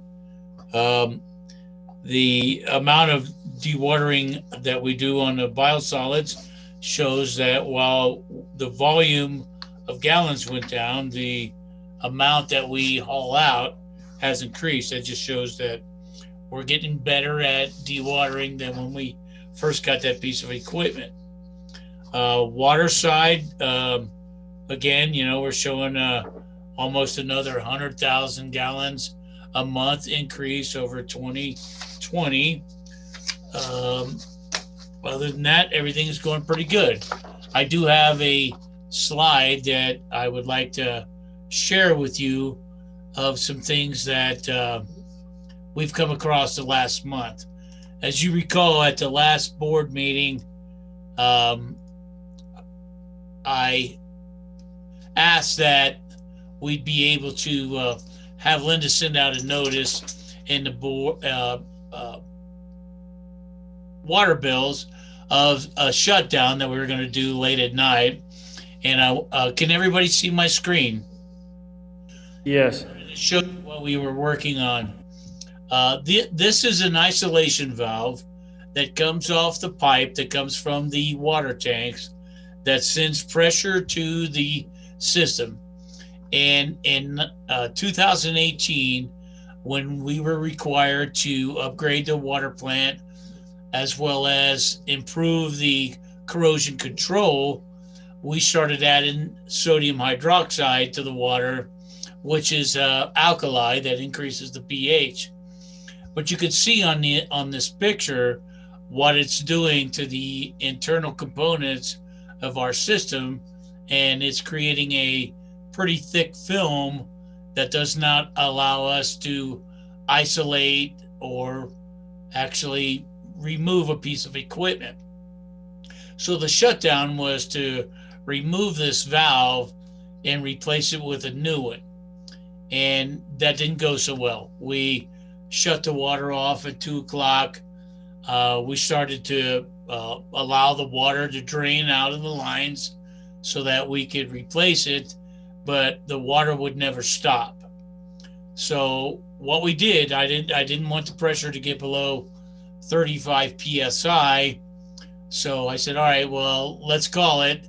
And what we did was instead was on this picture, you can see where we put a blind flange on that valve so that we could put the pumps back into service. The good thing is that we were allowed to remove that pump that we needed to rebuild. So that's being rebuilt. And once we get that rebuilt, then we're going to have to go back in and repair one of the valves. So I wanted to show you, give you a description of how the valving works from the water plant. So you can see here, the water leaves the treated water, leaves the water plant.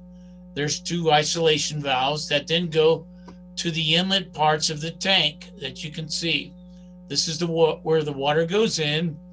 And then here where the red valves show where the water comes out and goes back to that pump station. Well, one of these valves that are highlighted in red is a problem valve. It does not shut all the way that allows us to do our work. So we're going to have to dig that up and replace those valves to be able to complete that work. So we will solicit quotes to get that work done. And then once we get that done, we'll come back to you and say, all right, we're going to have another shutdown. These shutdowns always occur at 2, 3 o'clock in the morning when there's very little water usage, so that we don't deplete the pressure to where it causes a problem. The other thing I wanted to show you was out at the wastewater plant, we have what's called a scum baffle that's inside the clarifier. You can see this through here. We come in last week before the snow came, and our baffle was laying on the bottom of the clarifier. What caused that was the deterioration of the mounts that are against the concrete wall. And you could see from this picture where it is actually, gotten brittle, and the mounts had broke, and that's what caused it to fall off. So those are some things that we're going to have to do here this next month. Hopefully everybody can hear me and still see what we're dealing with. And let me get to my final report. Other than that, everything's going good out at the treatment plant. I did want to go over your matrix with you on our capital projects.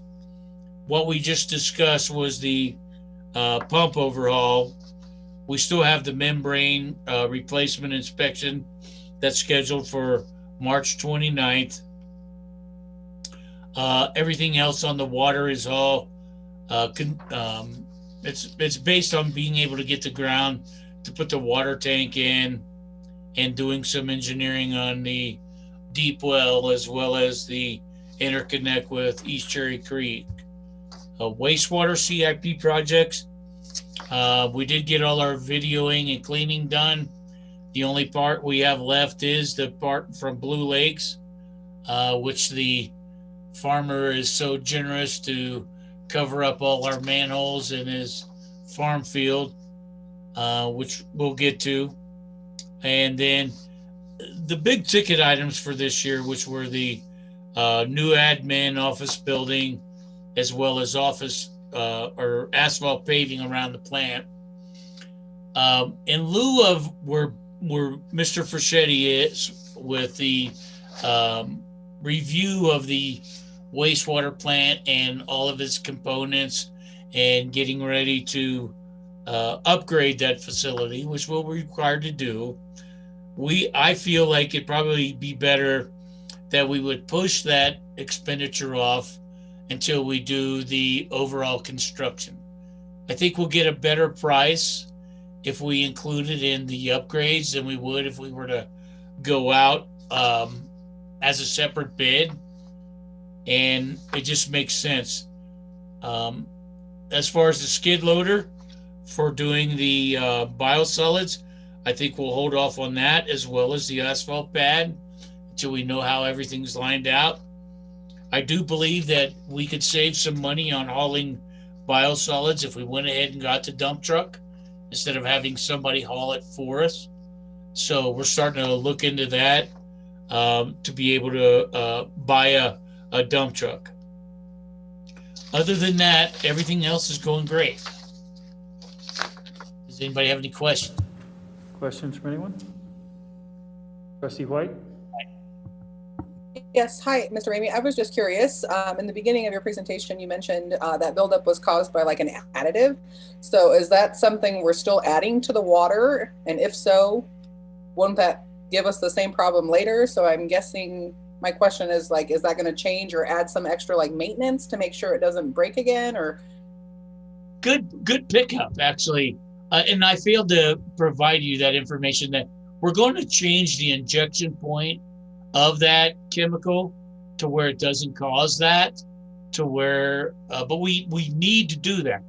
The reason why we're injecting that chemical is to reduce the corrosion of RO water. RO water is very pure, as you may know.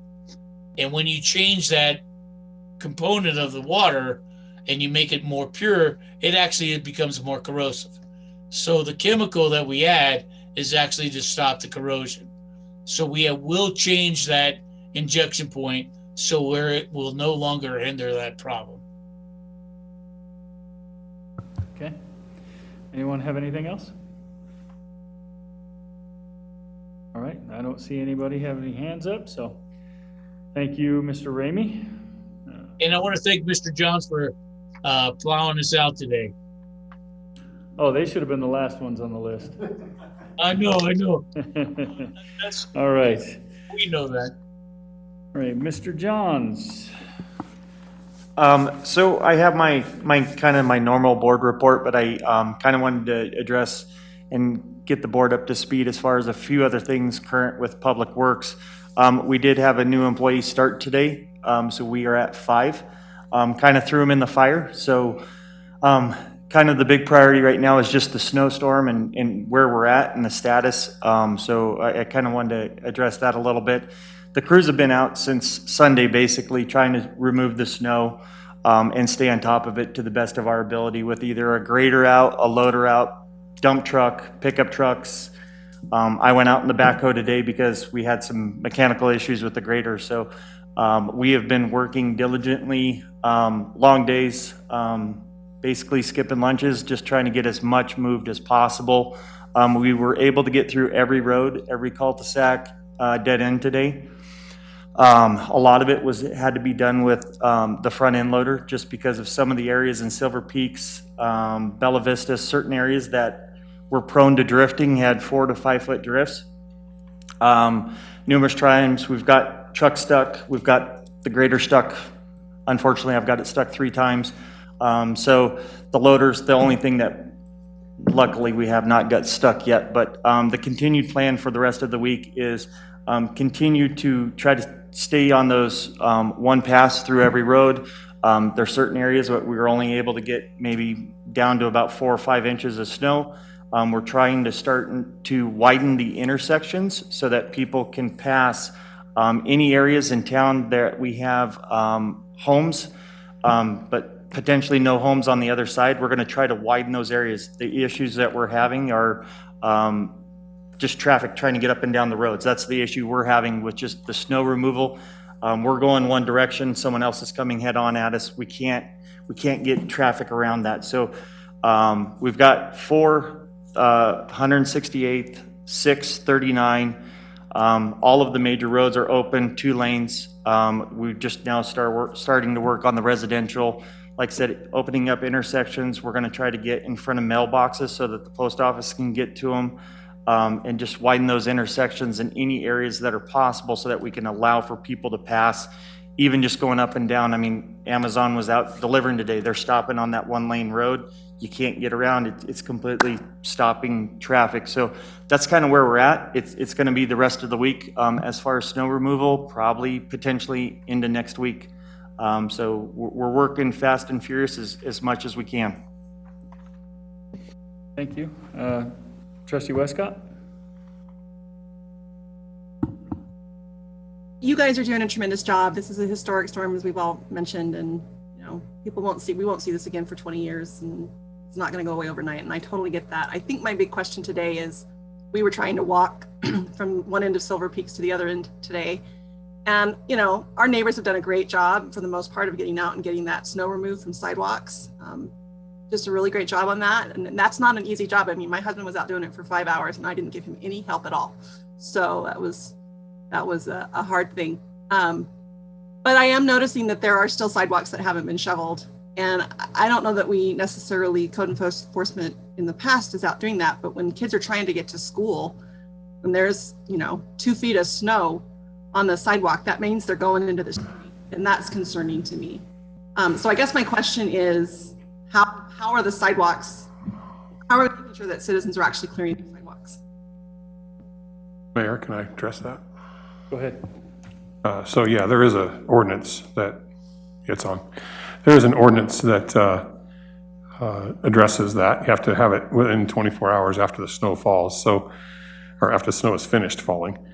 So yeah, people should be doing that, and we are trying to encourage people to do that. That didn't happen as much today. It will start happening more tomorrow. But I mean, because like you said, it is historic. So this is I mean, I know it took me hours. I just shoveled my walk in my driveway several times during the snowstorm so that I wouldn't have to try to move it all at once. So that's how I did it. But other people that didn't do it that way, I'm sure this is going to be difficult for them to get this snow moved. So we're gonna try. We're gonna try to get them to encourage them to do it. And I would say that part of our plan is to get out on the sidewalks. Some of the issues that we're having is that as people have done snow removal, a lot of the snow has gone on sidewalks. I've seen 6-7 foot pile snow drifts on sidewalks. So it's unfortunately when it becomes that large of a project, it's something, again, we'd need a tractor, a loader. It is a little time consuming to get that removed, but that is a part of the plan. As soon as we can kind of get these roads opened up a little bit for people to travel safely, we'll start working on the sidewalks as well. But that as well, I see will take several days to get through all the sidewalks.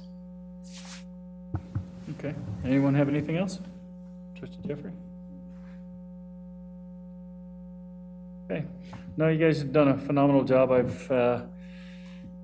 From the morning that we were able to start plowing, when you guys started plowing, I had at least every half hour someone was calling me And it ran the gamut from people saying, there's no such thing as plows in Loch Bowie. Why are we not, they're wondering why their street isn't done. It's like, well, but all the way to the other end where they're saying, well, hey, at least 2, you can get out onto 2, you can get on 37, and that was great. So you guys have done a great job, diligent, and might I add, one thing that is underrated and overlooked, no accidents.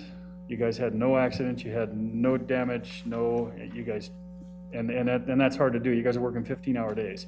So I applaud you and I thank you very much for your diligence. Mayor, can I add one more thing on the sidewalk situation? So we're going to encourage people, like I said, to do that as it is an ordinance. But our public works guys are busy with trying to get the streets done. And it is difficult for us to ask the residents and require them to get the snow removed off of their sidewalks when ours are still covered with snow. So we're going to try to, it isn't really hypocritical, but it can come across that way if we're trying to enforce people to do something that we ourselves haven't been able to quite do yet. So we're working at it. I guess that's the best I can do, trying to be fair. Okay, all right, thank you. All right. Thank you, Mr. Johns. And next one, Town Clerk, Ms. Blackston. Okay. You guys have a report. I'm just doing these quarterly, just so you have, I don't have snowstorms happen to me every day, although I have other crazy stuff happen. We get a lot of calls, though. And if you have any questions, I'm here to answer. And then I'm sure you all seen on the Facebook post that because we were closed on Monday, we did extend the due date till tomorrow. I had to figure out which day we're on. So that kind of helps. Since we were closed, it would have been due date on Monday. And I think that's it, unless you guys have questions. Anyone have anything? No? All right, thank you. All right, next one is Mr. Stamey, Town Administrator. Thank you, Mayor and Board. I do have a couple of updates. And I just received an email from the owner, the developer representative of Silver Peaks, and said that they just received confirmation that Brighton Metal will be out in Silver Peaks this week to address the tank removal. So hopefully that'll get, I don't know to what extent that'll be done this week, but at least it'll be started this week. And those tanks, by the way, are old water tanks that were from the turkey farm, is what we understand. So I have another update that I'd like to get some consensus from the board, is that we had a phone call with LGI and we set up a meeting to discuss water. LGI had actually requested that we consider setting up a cash in lieu of them for their water rights acquisition. Apparently the developer of Blue Lakes has had some delays in getting their water resources purchased. And Blue Lake LGI is ready to purchase 194 lots. It's in their phase filing 2. And so they have asked the town if we would consider doing a cash in lieu option for them for their water rights. So we've met with LGI and our water attorney and water engineer and a town attorney to discuss how that may be approached. And so we'd like to have some consensus in the board to allow our water team the flexibility to do some initial investigation of what that may look like. Then we can give a report back to the board on what a fee in lieu program might look like if that's pursued with LGI for their 194 lots. Okay, anyone have any comments on that? Pursuing investigation of that. Anyone have? Go ahead, Trustee. They've been trying to get water rights or water dedication up there for a couple of years and having some real problems with it. I'm real skeptical of the cash in lieu, but I'll look at it based on your recommendations, but I'm not a real big fan of it. I think it's something worth looking into, but I'm with Mr. Trustee Ott, is pretty skeptical on any kind of cash in lieu, but I definitely will entertain it. Anything, Trustee Kimberly? Same comment. All right. Trustee Jeffrey? I feel the same way. All right, Trustee White?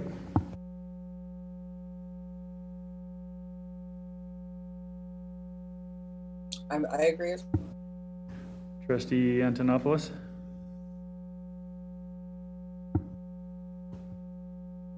Hopefully you can hear me, but We can hear you. I feel like we need to learn a little bit more about this. I'm not sure. Okay, Trustee Westcott? Yeah, you know what, Trustee Antonopoulos said that, and all of a sudden it just clicked in my head that I really don't, it sounds like there's some pretty straightforward disadvantages that other people are aware of that I don't know about, so I'd like to hear some more about it now. Mayor, do you want me to quickly address that? Yes, And- please. And again, I'm not your water law expert, but I will pretend to be one for a minute here. So one of the things, is water rights are water rights, but you always actually need to have liquid water behind them, right? And so we have always required developers with their land use applications to bring actual water to the table, and we also always double check our capacity of our infrastructure for actually getting the water that they might bring into the town and to be able to go through our treatment plant and, actually transport it here and get it delivered out to homes. So we have both sort of capacity issues and then water quantity issues that are implicated. And so instead of what the developer now is asking for, and only as to these 194 lots, and I think that's important because there's a lot more lots to be developed out in Blue Lake. And we're not looking for any kind of a consensus from the board as to all that other land that's not yet even been completely platted out there. Rather, it's only as to these 194 lots. LGI is pretty hot to develop those lots because they're selling houses like pancakes out there. And getting water and water rights through water court is extremely time consuming. But of course, if we take cash in lieu, then the town takes the risk that we have to go through water court and get those water rights fully adjudicated and that kind of thing. So we do acknowledge that by saying that we are willing to take money instead of the water itself, that we're basically taking on the risk. And I do know that Mr. Jeffers and Mr. Sanchez are very tuned in on that and would set a price, if we did set a cash in lieu price, that recognizes that the town is taking a risk here. So that all needs to be factored into whatever that dollar amount is that they would determine makes sense that the town should be willing to consider, and just consider, it's ultimately your decision, as a cash price in lieu of actual water dedication. So does that help you a little bit? It does, thank you. Thank you. Go ahead. Turn your microphone. Just for information for the trustees who aren't familiar with water laws, they've been trying to bring some surface water into Blue Lakes. And surface water needs to be treated entirely differently than alluvial water, which is what the town is based on. Alluvial is wells. Surface water is stuff it may come out of a well, but it's still in the open air for a certain amount of time, so it's considered surface water, and that water has to be treated entirely different than alluvial water. So that's why I'm skeptical about cash in lieu, because you do take a lot of risk on coming up with water. Yeah, that, and then we'd be the ones that would adjudicate it and take that to court and go for those rights and deal with that, and we'd be out that money. So that's the big question, because the price can get exponentially higher as you go through the adjudication process. Absolutely. And, I think some of the things that Mr. Jeffers and Mr. Sanchez are going to try to look at is to try to reach out to some brokers, see if they know about any water that might be available, that kind of thing, in order to figure out how to set either, maybe we can even figure out a way to get the water itself, or to set a fair price, taking into account all of that risk. And so all they were really asking for tonight was general, move forward and at least looking at it. So I think the report that we will give back to them is that there's a healthy amount of skepticism on the board, but a willingness to at least look at it. I think that's a fair takeaway. That's fair. That's fair. All right, Mr. Stamey? You're Your muted. mic is muted. So that's all I had unless there are other questions tonight. Okay. Anyone have anything else for Mr. Stamey? Not seeing anyone. Okay. All right, thank you, Steve. All right, with that, we'll go into mayor and trustee comments. Trustee Westcott? Mayor, just, Oh, may go I ahead. just say one thing? I just want to give you guys an update. I know that food trucks have been something that you asked me to look at, and I did spend some time, and I thank Trustee White for forwarding or the information regarding the Brighton program on. I did look at that Brighton program, and it seems relatively straightforward. There will be some policy decisions that need to be made, and that ordinance, I'm going to bring it to you for first discussion on April 6th. I can't guarantee you that staff will have had a chance. I've already drafted it, but staff, Mr. Stamey's going on a well-earned vacation for the next couple weeks. So it may be that we're at sort of raw policy decision-making on that April 6th meeting, but I just want you to know that that's going to be on that agenda. Okay, thank you. Coming forward with that. All right, thank you. All right, Trustee Westcott, mayor and trustee comments. Thank you, Mayor. I am just super impressed at the turnaround time from that email about those water tanks. I had no idea that they were that dangerous, and so I appreciate Trustee White's husband bringing that to our attention, and I really appreciate that we're getting that taken care of so quickly. So good job on that. I also wanted to say thank you to the town staff for the communication about, I saw 2 or 3 things this weekend that came out from the town about the storm, about what to do about your water bill because town hall was closed. And I really appreciated especially that alternative of, hey, here's information. You can pay your water bill 24/7 by calling this number. I think that's terrific. And I just really love that proactiveness of getting information out to our customers, to our citizens about how they can take care of things. I just think that's really great. So I wanted to say thank you. All right. Trustee Jeffrey? I really just echo a lot of what Trustee Westcott says, and, a shout out to the Public Works Department and their hard work.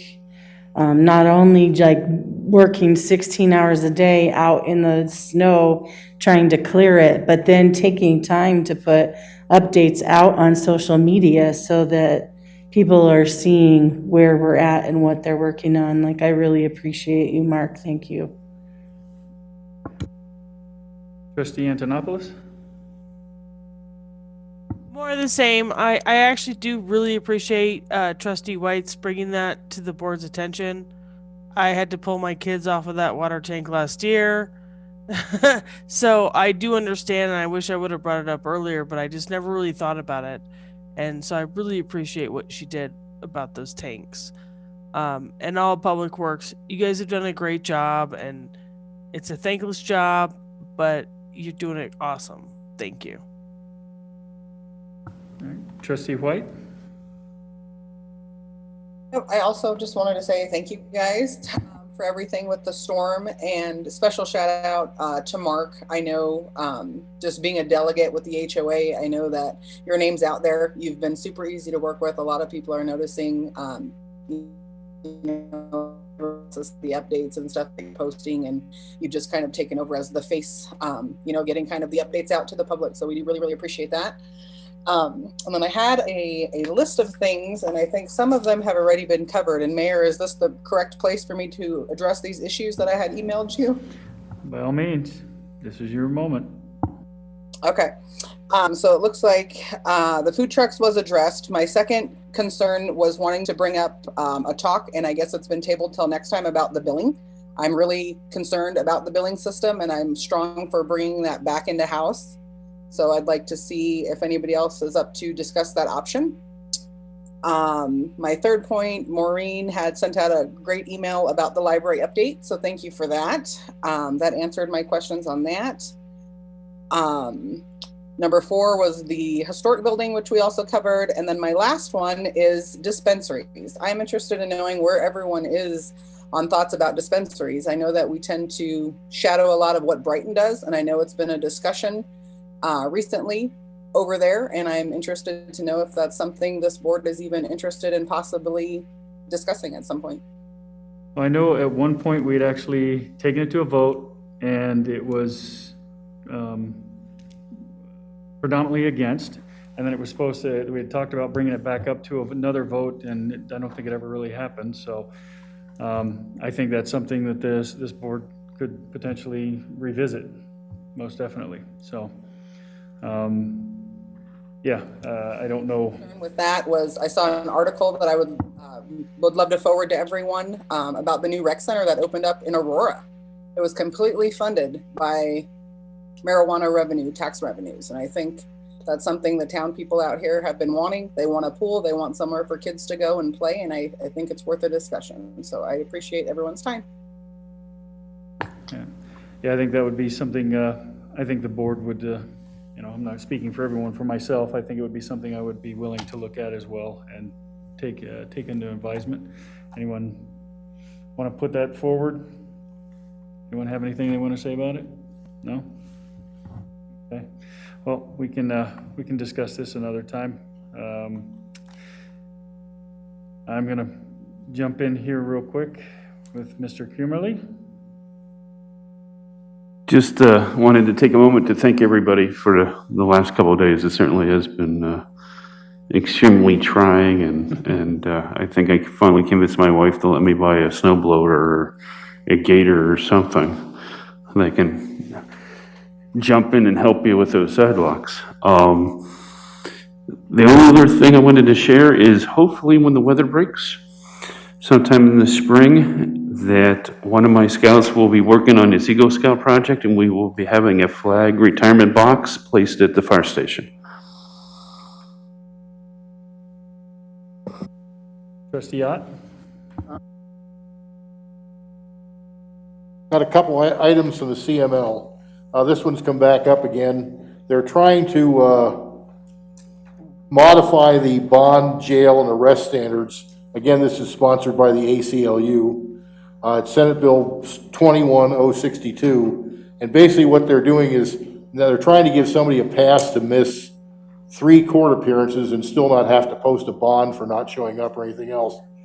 And they're trying to downgrade a bunch of stuff so there'll be no jail time for some of even the smaller felonies, which I guess my personal opinion is, if I ever find myself on the same side the ACLU is on, obviously have made the wrong decision and have to relook at it again. But, and I can't believe the CML is actually negotiating with them on this. This is something they should just say, no, end of discussion, we don't want to do it. And the police chiefs union is totally against this. You know, it's just a bunch of BS. There's another bill up which I think will help us out. It expands alcohol, beverage, and tasting rooms for festivals to make it more easily for a local community to license a festival for alcohol. There's another House bill that they're supporting, which I don't agree with. They're trying to put fees on bags and styrofoam at 10 cents a piece. To me, it's just another way of raising revenue. But that's the CML supporting that. But I'm looking for some guidance from the board here. There's going to be an April CML policy committee, whether you want me to support that or not. I personally don't support it, but if that's what the board wants me to do, I'll support it. But the fee is going to be 10 cents on all bags and styrofoam cups starting in 2023. Plastic shopping. Plastic shopping bags and styrofoam stuff. We do that in Hawaii, right? Do they? And then there's another Senate bill that I don't think nobody's supporting. I don't think it's going to go anywhere, but it's something everybody should pay attention to. They're trying to eliminate the governmental immunity standards for elected officials, and also eliminate the normal chain of, you go to, I forget what they call it. When you don't have to go to attorney, you can go directly to a lawsuit instead of having to go through arbitration and that kind of stuff, which the CML is trying to get rid of that. They're opposed to that, but that is in front of the legislature now to eliminate the government immunity standards, and make everybody a lot more liable for any decisions they make. And then Carol wanted us, and I agree with her, I think it'd be a good idea to have some kind of town barbecue this summer, if we can have it on one of the public spaces. So that's all I have. And again, thanks to Public Works for all they've done.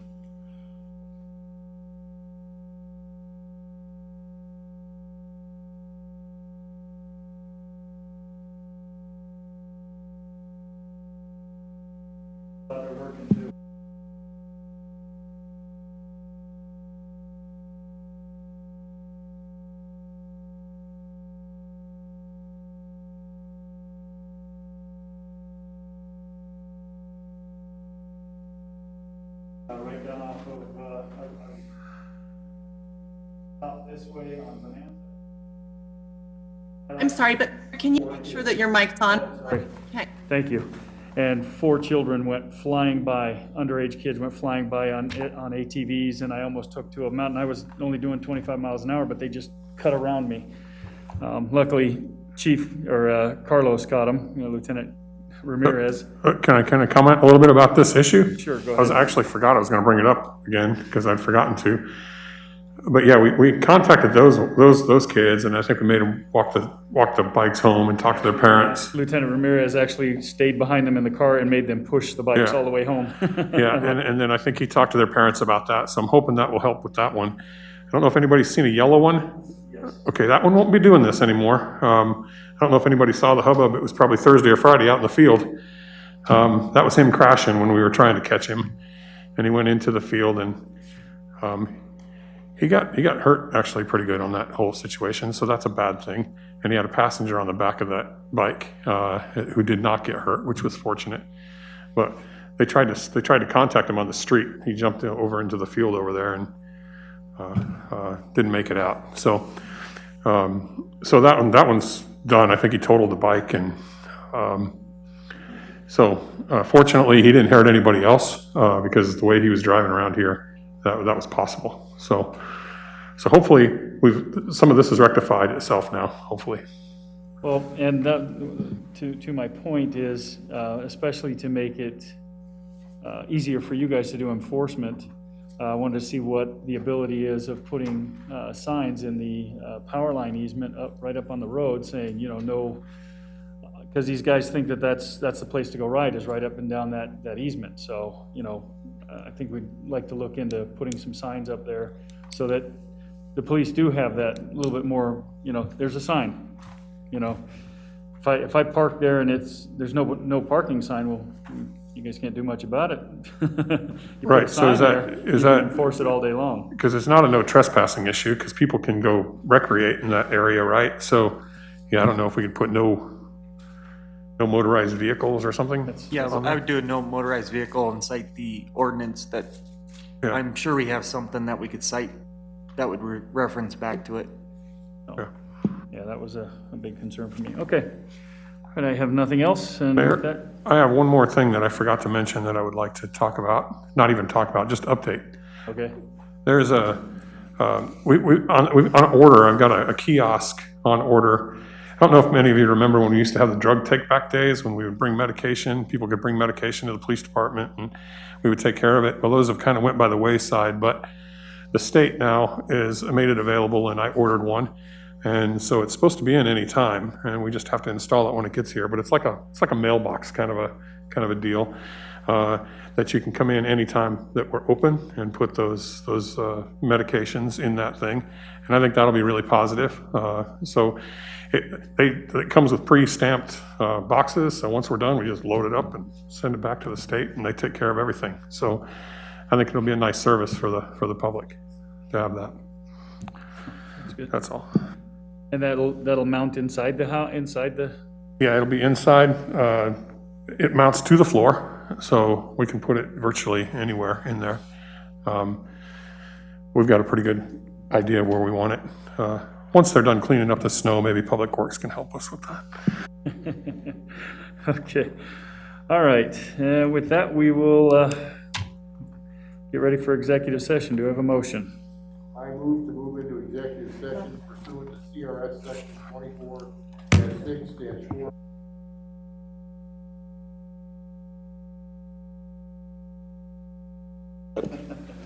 I move to move into executive session pursuant to CRS section 24-6-402, parens 4, parens B, with the town's oil and gas council for legal advice and to answer legal questions on application of proposed oil and gas facility reverse setback ordinance.